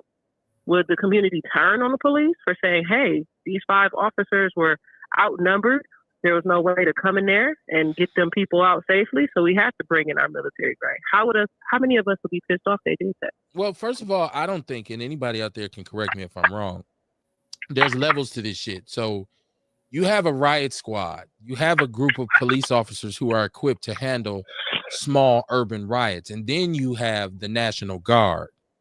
And then you have the military. So when that violence threatens to spread wider or spill over, when it's like, okay, they burning down the block and we need to get the city straight, then they're going to bring in the National Guards. In terms of getting police, military, like getting the real heavy duty stuff, it has to be a threat where it's like you said, people just out there just firing on the police. The police can't even drive through the alley or drive down the street. Then they'll say, okay, we need to do a little bit more heavier equipment. But worst push come to shove, the National Guard is going to come in, which is the United States military, basically. And then if you still choose to take your fool ass out there, once the National Guard is out there, hey, man, I'm a revolutionary. All right. I mean, once again, I think the onus falls on us as a people we want to have it both ways.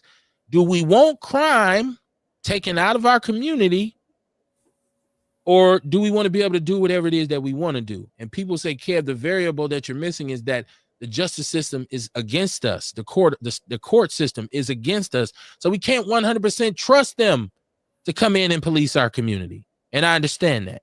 And that's why I say trying to solve that situation on that level is ineffective. You got to go to the poverty. Preventative medicine, Kamar. Proper preparation prevents poor performance. Reduce poverty. Reduce the amount of poor communities. Do that by bringing sustainable wages to our city. Stop giving everything away.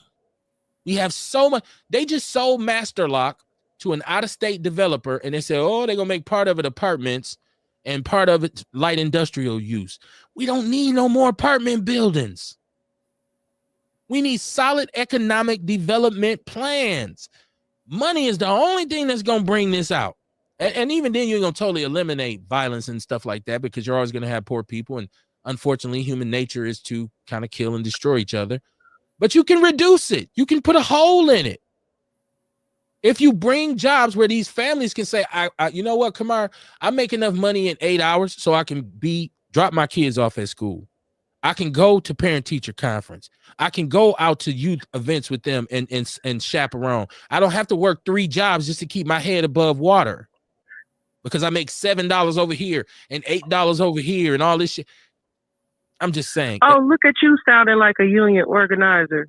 Well, I don't know about that, but I'm a sensible individual. No, but low key, that's what I talk to my members about. It's not fair that they have to work 2 or 3 jobs just to put food on the table and take care of their kids. And then they're not physically able to be there to police their own children because they had job 1, 2, and 3. And then they too exhausted when they come home to say, hey, and then at the end of the month when they got to pay bills, it's still not enough to go around. So, yeah, you're absolutely right. Our people should be making a whole lot more money. I don't believe that there's any 100% effective method, but I can tell you this. As a parent, thank God I was able to work a job where I earned enough money, my wife as well, where we can maintain ourselves and still be able to go and do what we need to do as parents for our children. You know what I'm saying? Like if we go into parent-teacher conferences, we going. Unite in front. Hey, what day is it? Okay, I'm going. If it's an event at that school, I'm going to let the teachers know who I am. And I didn't have to worry about, well, I'm working 3 jobs and I can't be there. Thank God that I was able to always have a job and she was always able to have a job where we were able to do that. And I feel sorry for the people who are torn. But then you say, but I got 4 other kids I got to take care of. So I got to work these 3 jobs, Kev. You don't understand. Ain't got time to be at the school all the time. Well, then you kind of see what it is. Now, if this person is able to get a job and say, okay, you're going to make 1 job or you can pay your bills. Now, I expect you to be a more proactive parent. That's what we as a community have to start saying to each other. All right, now I'm expecting you to raise your kids. Now, you ain't got the excuse you got 3 goddamn jobs now. Take your ass up to that school. How you in 7th grade and he can't read and you didn't know? You was at work. God damn it. Okay. So my next question is, and it's probably going to be my last question, and shout out to all my union members who are going to be coming out to the union meeting, because we are headed into negotiation, and I got about 700 members who are going to be affected by these 2 contracts that I negotiate this summer. However, what is a proper hourly rate that a single mother or single father, because I do have a lot of single father members, okay? A lot of fathers who decide to go to work and take care of their families, regardless if they baby mama gone or not. How much an hour is enough for an average family of 5 in America to make in order to be able to say, hey, I don't need that second job? Because I'm looking at an hourly rate for my people, and I said $20 at first, but when I did that basic math, that's still not enough. Well, okay, so first of all, let me say it's all based on economic factors such as the cost of living in your particular city, as well as the median income for families. And I can say this, in Milwaukee, for Black people, the average median income for families, meaning the total income that comes in yearly, is $29,500. For white people, it is $60,000. So you take what you bring in and what's the median income versus what the cost of living is. And I believe they said in order to be middle class, I'm gonna start with middle class, that you had to have a median income of between $87,000 and $105,000 a year. That's middle class. So lower middle class, I would think if you were able to have a median income of $50,000, you made $25,000 and your spouse made $50,000. As long as you lived within your means, you should be able to at least have time to say, okay, I'm not working jobs like that. I can go to the school. I can go and see my kids. I can put some care into my community because I ain't always on the clock. I'm guessing at that. I'm no economist. And if anybody out there, once again, I leave the door open. If you have a greater understanding of these things than myself, please, please, please enlighten us. But I would say bottom line, in order to really be comfortable, you need to be bringing in $50,000 a year. I don't know, because I feel like the white folks on this one now. It's about personal responsibility. Like, if your goof ass running around here having all these kids and you know it was a struggle with 1 and 2, how the fuck you had 3, 4 more? You know what I'm saying? See, that's why I have no sympathy for people, because I know people that got 5, 6, like, okay, bitch, you had 1, you knew it was a struggle. Now 2, you damn about to kill yourself. Now you ain't had 4 more, no sympathy, none whatsoever, none. I don't give a fuck. You know what I'm saying? So I kind of feel like the white folks on that one. It's about personal responsibility. Okay. And if you're going out here just breeding and you know you can't afford to take care of them motherfuckers, then you need to pull out, go get your tubes tied or something. You know what I'm saying? Like, when do that responsibility fall on you? You know what I'm saying? Like, why should we give a fuck about you making $20 or $25 an hour because you chose to keep on having kids, keep breeding? Because at the end of the day, you know what I'm saying? And I was just talking, and we brought this up, I think, last year. We was talking about like $30 an hour for a family of 2, remember? And then y'all was like, don't go get your hair done. Don't go get them lashes done. Like, if you making $30 an hour, even with overtime, and you might bring home 15, 16 every week, and then after taxes, it's still gonna hit you. Your motherfucking rent probably $1,500, and that, you ain't even living nowhere lavish. You know what I'm saying? You got a car note, you got credit cards, and you got teenage kids. They got cell phones. You got to provide extracurricular activities for them, and you ain't got number 2. And girls is expensive because you know they go from the training bras, the panties. They having their periods. They want to go get their nails done. They want their lashes. So it's just not. Listen, $30 an hour is good money. $30. Listen, I'm gonna keep it a buck. No. Hold on. In Milwaukee, and I just said this is based on the cost of living in your area. If you make $30 an hour, you're gonna make probably $61,000 a year. That puts you at that puts you at $30,000 above the poverty line. Well, more than that, above the poverty line, but above the median income, which means you have disposable income. Now, you might be making $30 an hour and living that $30 an hour lifestyle. You might go grab you a Beamer. You might try to move to Brookfield. You might try to make sure you got the latest and greatest, and don't invest your money. Then, of course, you're going to say, I'm so taxed. But if the average person, when it's based on the cost of living in Milwaukee, if you make $30 an hour, you can do really well. My example of this is like I refer to the 70s when we still had that industrial structure. And a lot of our grandfathers and uncles and fathers had 2-3 families. But A.O. Smith took care of everybody.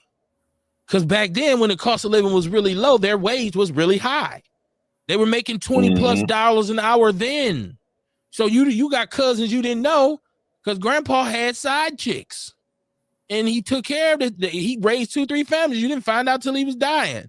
I didn't know that I had my little brother live right across the alley from me. Grandpa was knocking everybody down. And then on the side, he took his money and he bought some properties or he started a business. So he had money because he was able to make enough so he could take care of everybody. So that's why I always go at poverty. I look at it like when there's jobs there that we can get hired for, not jobs where you build something here and then all the white people come from the suburbs and take the jobs. Look at the community around the old A.O. Smith. A.O. Smith built a community. You know how many people who lived in that area used to walk to work that went and retired from A.O. Smith? That's what sustainable wages do. And that neighborhood, which is Kamar's neighborhood, was once a very thriving neighborhood. I used to be over there. I've been all through there with my brother GT and them. There was some people over there that done well. Like, oh, they got their house. They own their house. They doing okay. But them old brothers worked. Them OGs worked, man. They wasn't out here trying to, I'm a gangbang. I work at Alice Chalmers. I worked there for 45 years. Yeah, he worked. Granddaddy ain't home from work yet. He come home, he got 9 million keys on his belt. Ain't no way he knew what all them keys went to. Jerry Walker Jones said the governor has to implement martial law during riots. They threatened, but never did. She said they have to bring jobs like Super Steel, A.O. Smith back to the inner city. Absolute sustainable jobs, man. We used to have, y'all know, I don't know how old y'all are, but y'all know American Motors used to be on East Capitol, where Walmart is. They made cars. Okay. There was 5 major breweries. You know how many families was raised off Schlitz and Miller and Blatz and all these places? You had Rexnord, you had Alice Chalmers, you had, my father worked at Bucyrus Erie in South Milwaukee. You had all these places. The Menominee River Valley used to be all factories, tanneries. There was money. There's money here, right? So now where you gonna work at? If you here's where I would like to step in at, right? But shout out to the Miller Coors Brewing Company and all of the factory union workers who just negotiated a contract and got themselves a larger raise. Shout out to the union workers. But do you see the hidden agenda that is being created and being put into place by the systematic racism? They have removed all of those companies out of our communities and have turned them or plan to turn them into apartment buildings. Why? Because as soon as us as people move into what we think are luxury apartments, they move into these apartments and now they're tearing down the houses so they can build up more extra shit. It ain't nothing but gentrification. I said that wrong, but I'm tired. Gentrification is definitely a part of it, but I look at a community, I look at a city that when the economy shifted and it changed in the early 80s, Milwaukee didn't. You look at a lot of urban places, look at Minneapolis, St. Paul. They were kind of like the same way we were, but when that whole industrial thing collapsed, they went into the service industry. 3M, they have corporate headquarters in downtown Minneapolis. It's always something being built up there. They got a public train system now. They didn't have, when I used to go up there when I was in college, they didn't have none of that shit. But their economy has steadily grown because they adjusted to the times. Our leadership here has not. The systematic racism part comes in where they say, why aren't we adjusting? Well, because we don't want these niggas here anyways. So I do agree with you on that part of it. But I also see a group of people in our community who are punch drunk and who have given up. You sacrifice the way you sacrifice, man. I mean, my niggas said punch drunk. No, we are. Because we only just fuck it. Listen, they be like, fuck it, I ain't even. Because you know what you got to do? You got to get your license right. You got to get your vehicle right. You got to find a place where you can make some money, even if it's outside of Milwaukee. I just told y'all, my father drove to South Milwaukee every day to go to work, to and from, for 28 years. Because that's where the money was. I never heard him complain. Nothing. I got to go to work. First, second shift. A lot of older adults, like I talked about them OGs, Harness Fager on the south side. There were some factories that they drove all the way down to Beloit and Kenosha and work at Chrysler or whatever was down there. They made the sacrifice. We kind of want things to just be given to us. Build a job right down the street from my house where I can make $50 an hour and be promoted to management within a week. And I can come to work late, smoke weed, get drunk, and I don't got to do that much work while I'm there. That's what we want. Other than that, they be like, man, ain't fuck that. I'd rather sell dope than work for, I heard a brother say this, I'd rather sell dope than make some goddamn $19, $20 an hour. I said, that's funny that you say that on the street, but then you're going to go in prison and work for 12 cents an hour. Right. Like our math ain't mathing. Our computers ain't puting. It's part of this is on us and our refusal to say, you know what? I got to build it. Rome wasn't built in a day. Now, Mama Jenkins is in the chat room. She said, Kev, I heard last week that Master Lock is looking to house inmates in that space. I will follow up with this information soon. They already got vacant apartment buildings in the old Briggs and Stratton building that's polluted. I read Urban Milwaukee. So I seen this in the Journal Sentinel. The company, I believe, that purchased the Master Lock building is in either Arizona, I believe.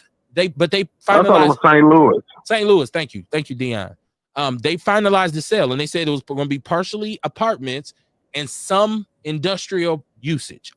Because I said we collectively on the show said we felt like it should have been that should be the youth prison facility. Put a motherfucker in there where he can see the hood when he's up in his cell, but he can't touch it. He ain't no going home. You doing 5 years right down the street from your house. That's going to change your perspective. Put a wall around that motherfucker. I know it's harsh, but harsh situations calls for harsh solutions. Mama Jenkins says, it's just inbred and worse for criminals. Because when they get out, they doing it even more. Well, go back. I mean, you ain't learned. If you come out, if you do 5 years in prison and you say that shit was the worst part of my life, and you come out and reoffend, You dumbass. Was it really that bad? Yes. No, man. Yeah, but that's what they want us to do. They want us to go back to jail. But what do we want to do? But what do we want to do? They go keep busting the taxpayers' heads and getting that money and then sending it off to that private industry. Mama Jenkins, y'all probably know more than that. Mama Jenkins is agreeing with Dion. She said, "Speak truth." She said they be having these babies with different daddies. Who that baby's pappy? We do got an issue with that too, Kamar. I be that baby pappy, ball. These sperm donors has got shit cracking. Kerry Walker Jones said that's the problem. A lot of parents don't have that flexibility. That's where the community comes in, but you can't even trust the village anymore. I used to help my employees by working if they had to be at a school function. Let them bring them to work or babysit, drop them off and picking them up. Kerry Walker Jones said what Dion said was true. A lot of people have an issue with you having 8 kids and then saying, well, I got 8 kids. What am I supposed to do? You shouldn't have had 8 kids by 4 dudes. I try not to really judge people's decisions, man, because things happen, man. And sometimes people find themselves in a situation, but it's those people who need to dig in deep and be like, I got to get myself. How about they didn't even make a decision a lot of the time? And that's the problem.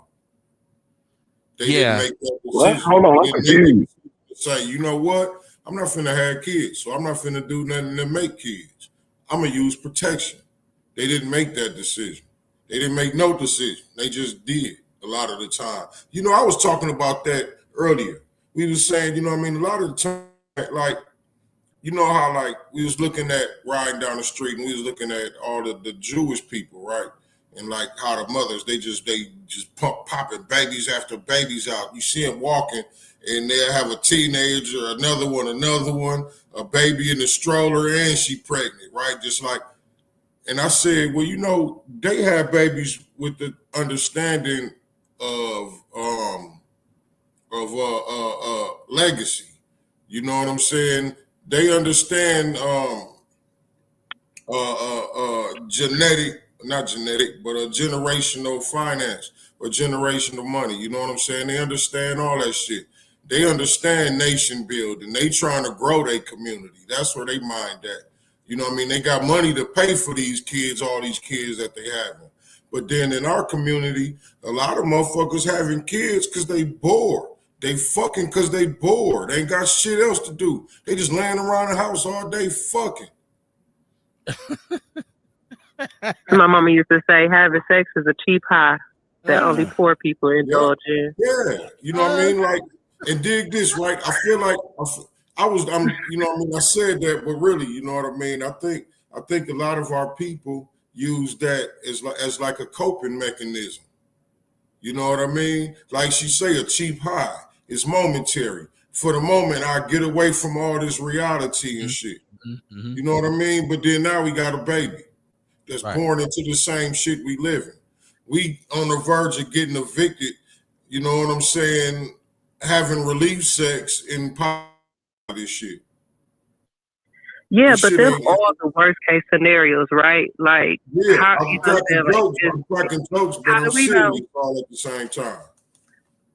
You know what I'm saying? I mean, I agree because I feel like being loose like that, having a bunch of kids, knowing you can't afford to take care of them, I feel like, yes, in some point of your life, it should click to you that you should not continuously be having children or bringing children into the world. Stop it. Get something tied. Get something cut. Get something burnt. Do something. Stop it. I mean, after your third or fourth one, it's like, okay, we hear you. You're fertile. Mm-hmm. Like, it's like, you know, but again, at that point, now it's everybody else's fault. That's what I was finna say, Kamar. A lot of times when you see people with all these kids, they start blaming. People won't even help me. They say I got all these kids, my family. Now it's everybody else's fault. You did it. Yeah, you did. Yeah. I know a woman that's in her 40s. She has 7, and she just had a brand new one. I said, not for real though, because then you be wondering why I can't get no good man. Like I be real, boy, people. A lot of people used to, be like, man, you wrong and this, that, and other. I don't like kids. I'm gonna be honest with you. I don't like them. So I don't want to come fucking with a woman and she got all these kids because we ain't gonna never have no privacy. You can't go do nothing. It ain't my responsibility to see your child. I ain't with none of that shit. You know what I'm saying? I'm just being honest. He's so simple. Don't you get the little turkey motherfucker out of here.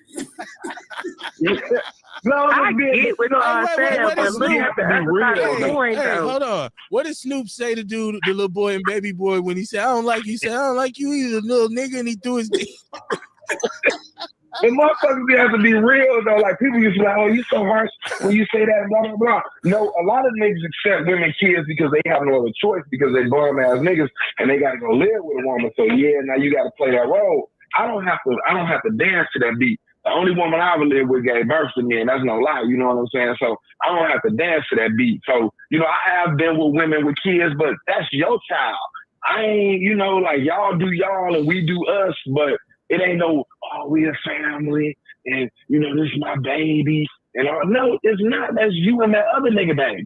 You know, I help you, you know, because I've been around her for a little while, you know him. You know what I'm saying? But that's not my responsibility. Right. And a lot of women think that men are supposed to accept another man's responsibility. But it's very important. It's very important that you are transparent in that regard. So, like when you meet a woman, you're going to voice that. They know after a while. I'm just trying to get that coochie now. Right. But you're going to voice that. There's some people who, instead of saying that, they stay in there and get 2 more kids. And then be up. Yeah, they roguish. So they make the shit worse. Now, let me get the chat room, y'all, because we ain't got that much time. Mama Jenkins said family supporting jobs, Briggs and Stratton and A.O. Smith made our lives easier. Definitely improved the part of our community where, as far as economics goes. Mama Jenkins said she laughing her ass off at Kamar. Carrie Walker said she got her tubes tied after she left it up to, well, hold on. Got tied after 3. Okay. Got tied after 3. If I left it up to him, would have been stuck with 10, and he made over $100,000 a year. Listen, if my wife didn't put a halt to me, man, I wouldn't have stopped. I probably would have stopped around 5 because I wanted to have, you know, babies. But after 2, she was like, look, that's it, unless you're going to carry it. And I had to respect her. Like, okay, I can't, you know what I mean? Because believe it or not, there's ways to have sex without getting somebody pregnant. I don't know if a lot of people know that. They say, kid, well, you know how it go. Now, I know that there's ways you can prevent it from happening. Mama Jenkins said, I don't either, Dion. My grandchildren say that all the time. I really don't like being bothered with hard head ass kids. Mama Jenkins, you a grandmama. She said she don't like kids. There's a lot of people don't like kids. They just don't want to say it because it's frowned upon. Oh, man. I love kids, man. And once again, I love kids. I get what you're saying, but I know that sometimes, okay, and we have to speak to this because I don't want to come off as too judgmental or kind of like looking down on anyone. But some people, for whatever reason, they get into a relationship with somebody. They can be vulnerable. They may be what we might refer to as gullible. Their only desire is to find someone who will love them. And sometimes they come from situations where they just want that. So if this individual's talking right, seeming right, and says, hey, no, it's cool, I'll be here for you, and the woman gets pregnant, then she's left, right? Because if he say I'm out, he's out. They say mama's baby, papa's maybe. And so a lot of brothers have pulled that ripcord and jumped out the airplane like, fuck this, I'm out. Especially if it's a situation where she already got 4 by some other dudes and now your 2 is there, and you're like, now we gotta take care of 6. Ain't no backing out talking about I'm only taking care of these 2 and you live in there. No, like Ewok said, if you grin, you in. So yeah, you grin, you in. I mean, so I just want to jump in there because I feel like it's a little bit unfair because there's so many different various factors that leave a woman with her kids. Like, shout out to the mom on my timeline where her and her husband had 7 kids together, and now she's a single mother widow because he died of a heart attack. Yeah, But is it unfair to her to say she don't need no help? No, she should have never let him have that many kids. That's how I feel. I know that was the decision that her and her husband made together. Anything can happen. It don't make no difference. Anything can happen. I could die and leave you. The woman could die and leave him with 7 kids. Yeah, I know somebody like that in Texas. She had all them motherfucking kids. A man, and he died. You know. Like, no, it has to be personal responsibility. I would feel sorry for that sister. I would say that sister. But at the same time, when her husband does pass, Okay. And I'm going to say this. Once they start having those many kids, the responsible thing to do is start to prepare and build a situation where you can still take care of everybody if I'm not here or if you're not here. That's neither here nor there, because some people can do that and some people can't. But I'm saying once she does that and that man passes away, she needs to dig in really deep to say, I got to do everything I need to do for these kids because they're mine and he's gone. So, and I don't expect no help. See, when you go into a situation fighting your ass off and you ain't looking for no help, guess what happens? Somebody helps you. But when you go into a situation, holler, help me, please, help me, please help me, give me some. People like, fuck that. I ain't helping you. You know what they say, God bless the child that's got his own, and he helps those who help themselves. I'm not above anybody. I thank God that I was able to make, because God knows I made so many bad decisions.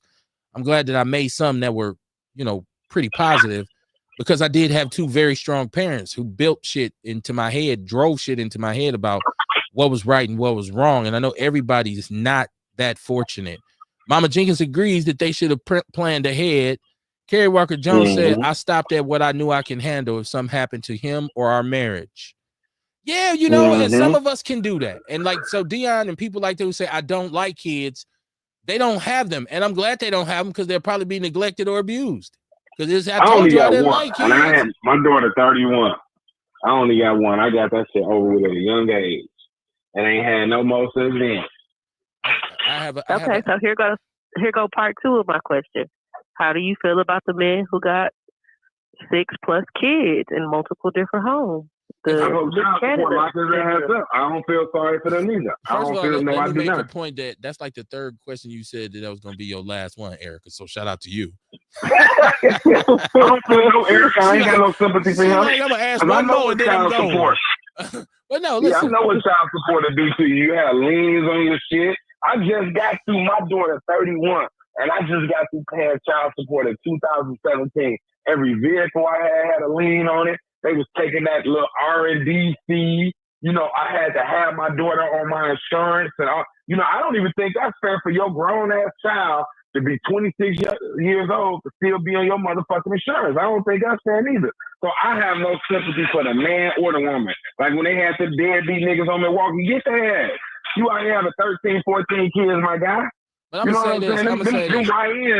First of all, as a man, if you have 6 kids, if you have 6 kids as a man and you got that many baby mamas, I'm gonna look at it like this. First of all, are you taking care of your children? And I'm not just talking about going by giving $20 or $30. I'm saying, are you able? Because some brothers be incarcerated, some brothers be deceased, but are you able to say, hey man? And I know brothers like this. I got 5 or 6, but I take care of every last one of them.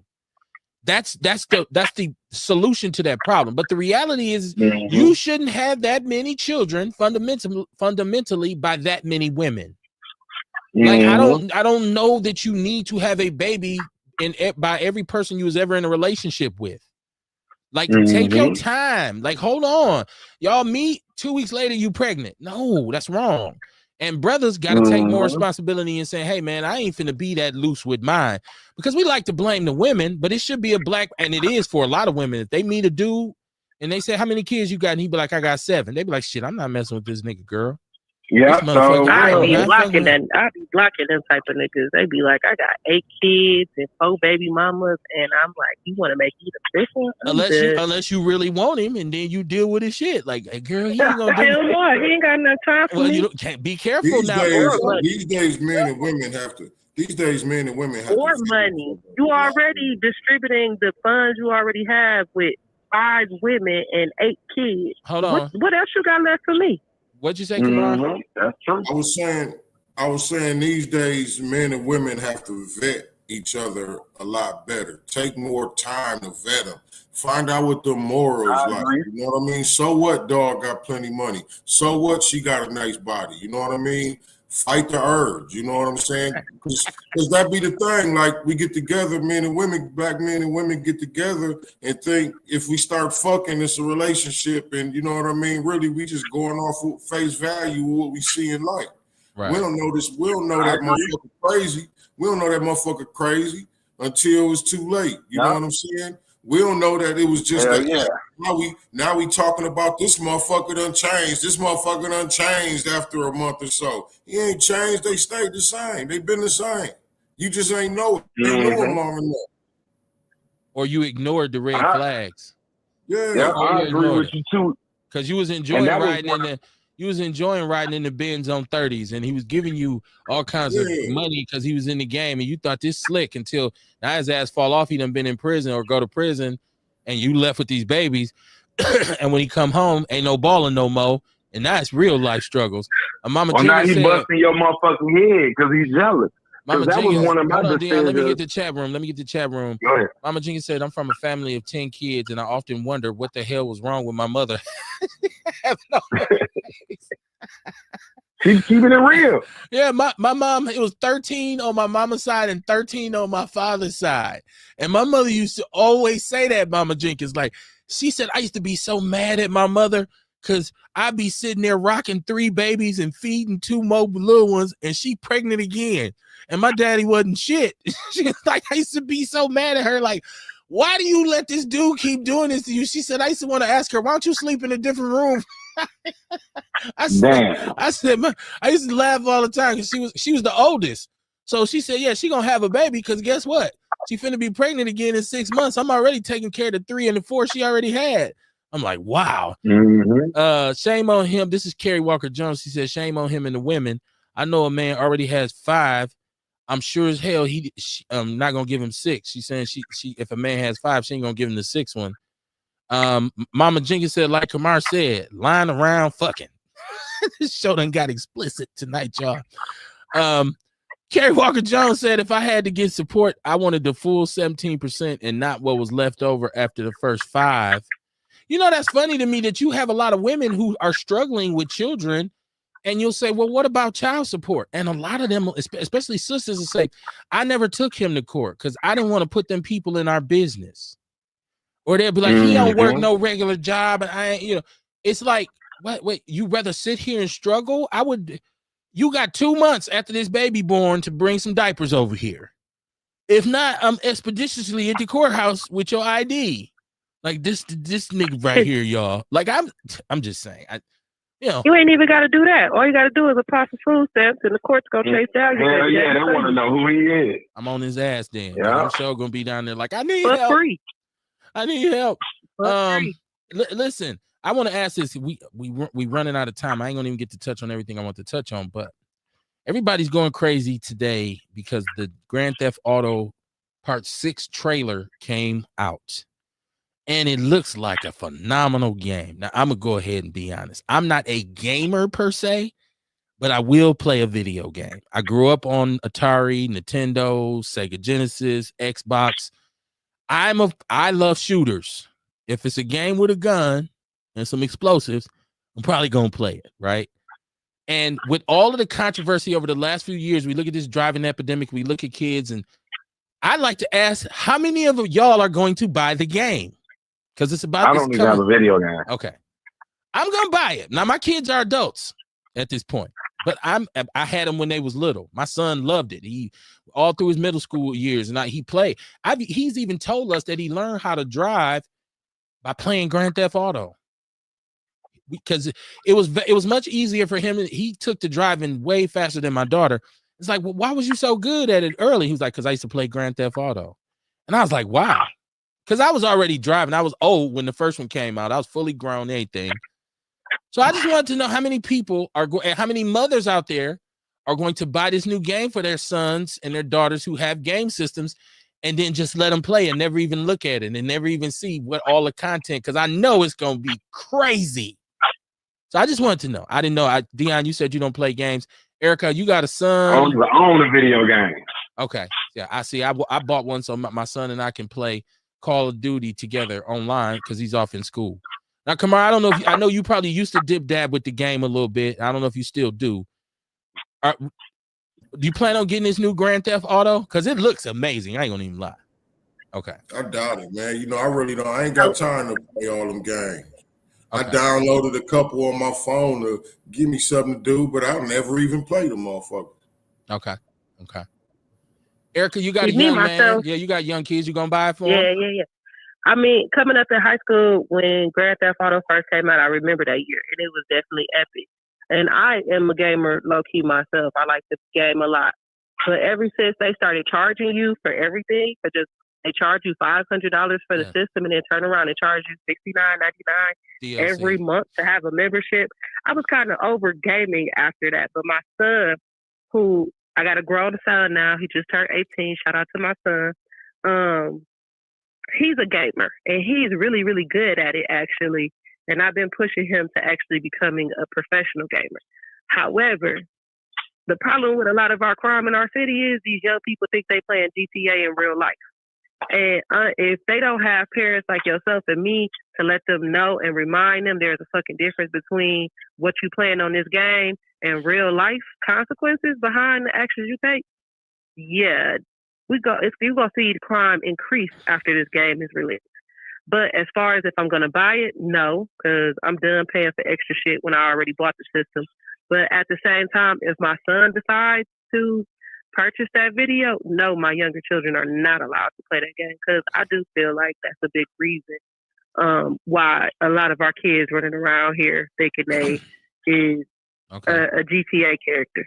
I know my wife used to get so upset with me because I've had every Grand Theft, right, since they brought it, not the first ones, but since they brought it back and made it open world 3D. And my son, when he was about 10 or 11, he didn't really do the missions. He just liked driving a car. And so she said, why you let him play that? And I'm like, well, because he's just driving. But I'm pretty sure he did like we would do. And let me figure out these hookers on here. Let me try the weed on here. Let me try the alcohol. Let me get these guns up. And then they got with their friends and played online together. We a gang. Let's go shoot at the other dudes. But once again, thank God I was here to kind of, and I did have one issue with some guns where he did something that I don't want to talk about because I never want to relive it again. But I still, mistake or not, I still allow him to play because I want it to be his voice of reality on anything like that. Because the more you say no and you try to restrict them, it makes them want it more. It's like, oh no, let's sneak. And I say, no, I don't want you playing that, or I got to watch you while you playing it because of this, that, and the third. So he doesn't necessarily have to ask for permission, but he's going to get regulated. So I said all that to say I'm going to buy the game. I am.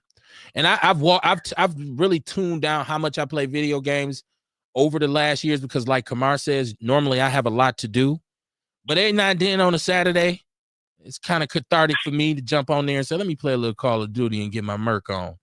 And just get on there and go. Dang.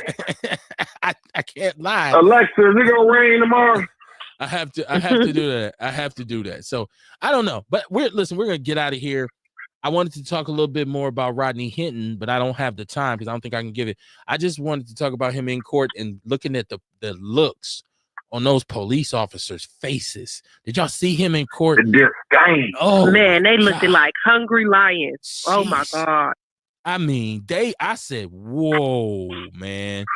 And I want to talk about him a little bit more. And what else? I think we pretty much touched on everything. I wanted to really talk about Nelly still out here soft shoeing for Trump, talking about give him a chance. Oh my God. I think he did great. Just put it like this. I'm never listening to no Nelly music ever again. I don't care what it is. And I wasn't the biggest fan, but some of it I said, that's all right for some little dancey shit.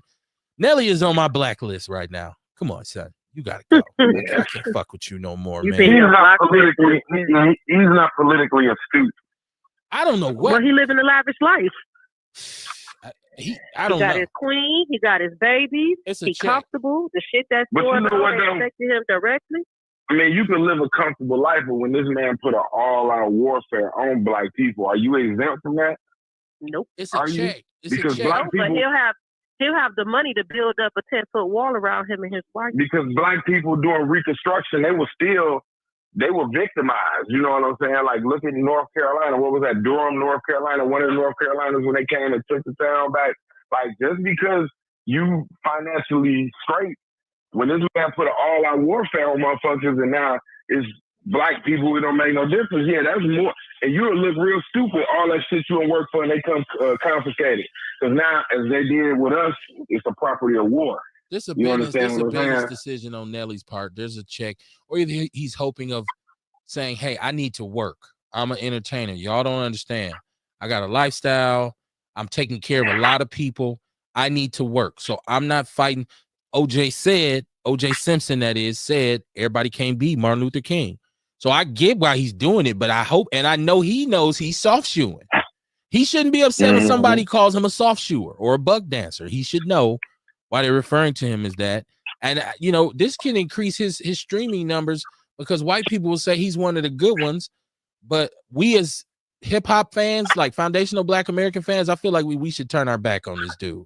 And I hate to say that because I don't want to affect no other man's money, but come on, bro. Like, come on, man. You soft shoeing. I definitely think that he shouldn't be allowed to, do that, whatever you call it, soft shoeing. But at the same time, if we gonna hold him accountable for soft shoeing, then we need to hold the drug dealers accountable for soft shoeing because they out here selling drugs and guns to our community, creating all this crime and violence, and it's still hindering us at the end of the day. Which is what we alluded to earlier in the show when we were asked about, wait, sending criminals to Venezuela. We said, if you are in the community and you're counterproductive, your ass got to go. We've said that. We've stood on that for years. It doesn't, dope dealing, whatever it is. We say that all the time. So what's good for the goose is good for the gander, right? All right, lights out. Kerry Walker. All right, y'all be safe. Let me put these Erica, babies down. Yeah, let them cheerings down. Let them cheerings down. Kerry Walker said, my kids grew up during Atari's era. Glad I missed most of the Nintendo shit. That was my time, man. Atari, Nintendo, Sega Genesis, all that, man. We sat for hours, but we didn't have no Grand Theft Auto though. We was playing Super Mario Brothers. We might have had Contra. There was some shooting games on there, but it was nowhere near. Like I'm telling you, I played Call of Duty, man, and I'm saying it's crazy. You just here goes some guns, here goes some bombs. Y'all against them. Go.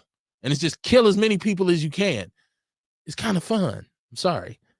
I like it. She said, did you notice there were little to no Black officers? I did. That brother's gonna have a very rough prison stay. It wouldn't surprise me if he gets taken out, by them.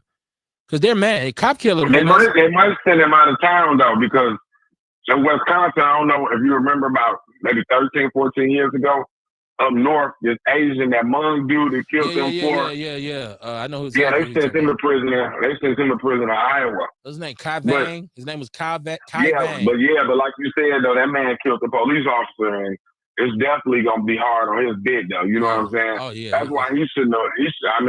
Me and my guy was talking like that, and he was like, I said I probably would have went all the way out, like fucking kill me, because I don't want to go through that torture. They spitting in your food and man, you trying to come in there and fuck with you. And you getting your hell yeah, all that shit. As soon as you get off the bus. It is. Yeah, man. Mm-hmm. Kamar, we going into the weekend. You got something coming up. I know you want people to get the OG shirts. They can come to House of Vitality and get them in the classic in the Sherman Phoenix. That's right, at the classic shop at the Sherman Phoenix, and you can come to the House of Vitality and holler at me, and I could tell you a little something about these real OGs out here. Okay. Anything special coming up this weekend or what? Let me think. What's this weekend? No, I don't think nothing special coming up this weekend. Okay. No, it ain't. No, it's not. Okay, so I wanted to kind of close tonight because Paul Pierce, if you know Paul Pierce, who's a former NBA basketball player, comes out and he starts to talk about how asinine marriage is, and that marriage is for poor people, and he just talked bad on marriage. And I hear a lot of people, celebrities especially, talk about marriage and why they wouldn't ever get married. And see, if anything, we suffer from a moral dilemma in our community. When we just discussed that problem of wayward dads and wayward moms, is because the investment into what the family structure actually was at one point in the Black community is lost. Mama is the epicenter. Mama is the center of the universe. Daddy is the protector. He is the provider. Husband and wife. And see, a lot of people think you sign up when you marry someone, you sign up for perfection. You don't. Really, all it is an agreement that I'm going to deal with you through your ups, your downs, your goods, your bads, unless I can't take them anymore, and vice versa. It's not a guarantee of anything, but there's an attempt to establish some family ties, some familial bonds, to build what Kamar referred to earlier as generational wealth. See, you can't have a family if you got a whole bunch of different strays. That's kind of like an alternative family. What really is family is biological blood ties and bonds. My 4 children are by this lady, and I'm vowed before God to take care of her to the best of my ability as long as I live. And once again, vice versa. So if you start buying into these new narratives of what marriage is, I don't know how many children Paul Pierce has, and I don't know how many women he has them by. I know he's a very rich, spoiled athlete. And what we find out a lot of time is rich, spoiled celebrity athletes have a sense of entitlement that is huge. And it makes them ignorant to a certain degree because they can no longer see the forest for the trees. I'm here to tell my people, the best thing going for you is to get you a family, become responsible, and do your best to raise your family. How can the community change? If you say, well, we got a problem with absent dads, then the solution is for us to be better present dads. If we say the community is bad because we have mothers who are single and can't raise all their kids, so they just become menaces in the neighborhood, well, we need to put our focus on mothers, young mothers being more maternal. You can't ignore a problem away. And as long as we sell loose morals to our young people, these problems will never cease. See, we do get hyped up by what we see in the media, what's on television. We talked about sex. Kamar talked about sex earlier. People just having sex, not understanding sex is actually meant for reproduction. That's what you do to make a child. It's not a toy. Now, a lot of us do it because it makes us feel good, right? A lot of us we get motivated by it because that's what you want. You become lustful, right? And if you want to go biblically, there's discussion about the damage that lust can do for an individual. So when we start to talk about what is the problem with our families, well, first of all, we don't value the sanctity of marriage, and so we don't understand the sanctity of sex. So it just becomes, I just wanted some ass. I just wanted some booty. I just wanted to hit her once and I'm gone. Well, what's left behind in a lot of cases are children. Children who grow up without the necessary guidance and support that they need. Is biological proof that children need their father and their mother in their lives. Marriage doesn't guarantee that that man's going to stay there. It doesn't guarantee that that woman's going to leave. But it is an attempt for you to make, if you do it under the right premises, that I am trying to be the change that I want to see. I'm trying to have my household be a positive household and productive members of the community. I want my son and daughter to prosper after I'm gone on and make me proud wherever I may be for their work and what I taught them, because I show respect what my mom and my dad did for me. I respect their sacrifices. And I can tell you they were married 30-something years, and believe me, it wasn't all sunshine and rainbows and Skittles. We were not the Cosbys, right? But at the same time, we wasn't good times either. We weren't the Evans either. But it was just two people who said, no, we got to do what's right by these children, and we got to be responsible. And I'm not going to go out here and have a bunch of kids all over the place. So morals have to come back to the community. That's something that's going to help us with this violence. When we can start teaching kids, hey, man, there's consequences and repercussions for your behavior, right? And you have a certain responsibility as a man to stand on what you do. Meaning, if I'm going to go out here and knock up 5 kids and not marry the mothers or be with any of them, you're going to have to pay child support. It is the law of the land. I'm sorry. We're going to give women an advantage in court, and it hurt the brothers who actually do take care of their children. This is true. But this is a situation that's brought on by individuals who don't take care of their children. So good dudes get sweated. Just like I said, in the community, those motherfuckers who fucking up are the reasons why they're going to over-police or saturate our community with police officers. Now, we're going to sit there and be mad at the cops and be mad at the system instead of being mad at the motherfuckers who caused the problem. So I'm anti anybody who goes around and has a bunch of babies and don't take care of them. And I don't have no homeboys who don't take care of their children. And if you do, you need to tell them that they need to get their ass to work on being a father or a mother for their children. And it takes more than just saying it. So the whole point of this is you could say whatever you want, but it's not based on what you say. It's based on what you do. Because if you're not doing what you say that you know you should be doing, you ultimately earn the level of a coon. And in that case, I'll see y'all Monday, man. Peace and love. Love, kid. One of them OG shirts from Kamar, man.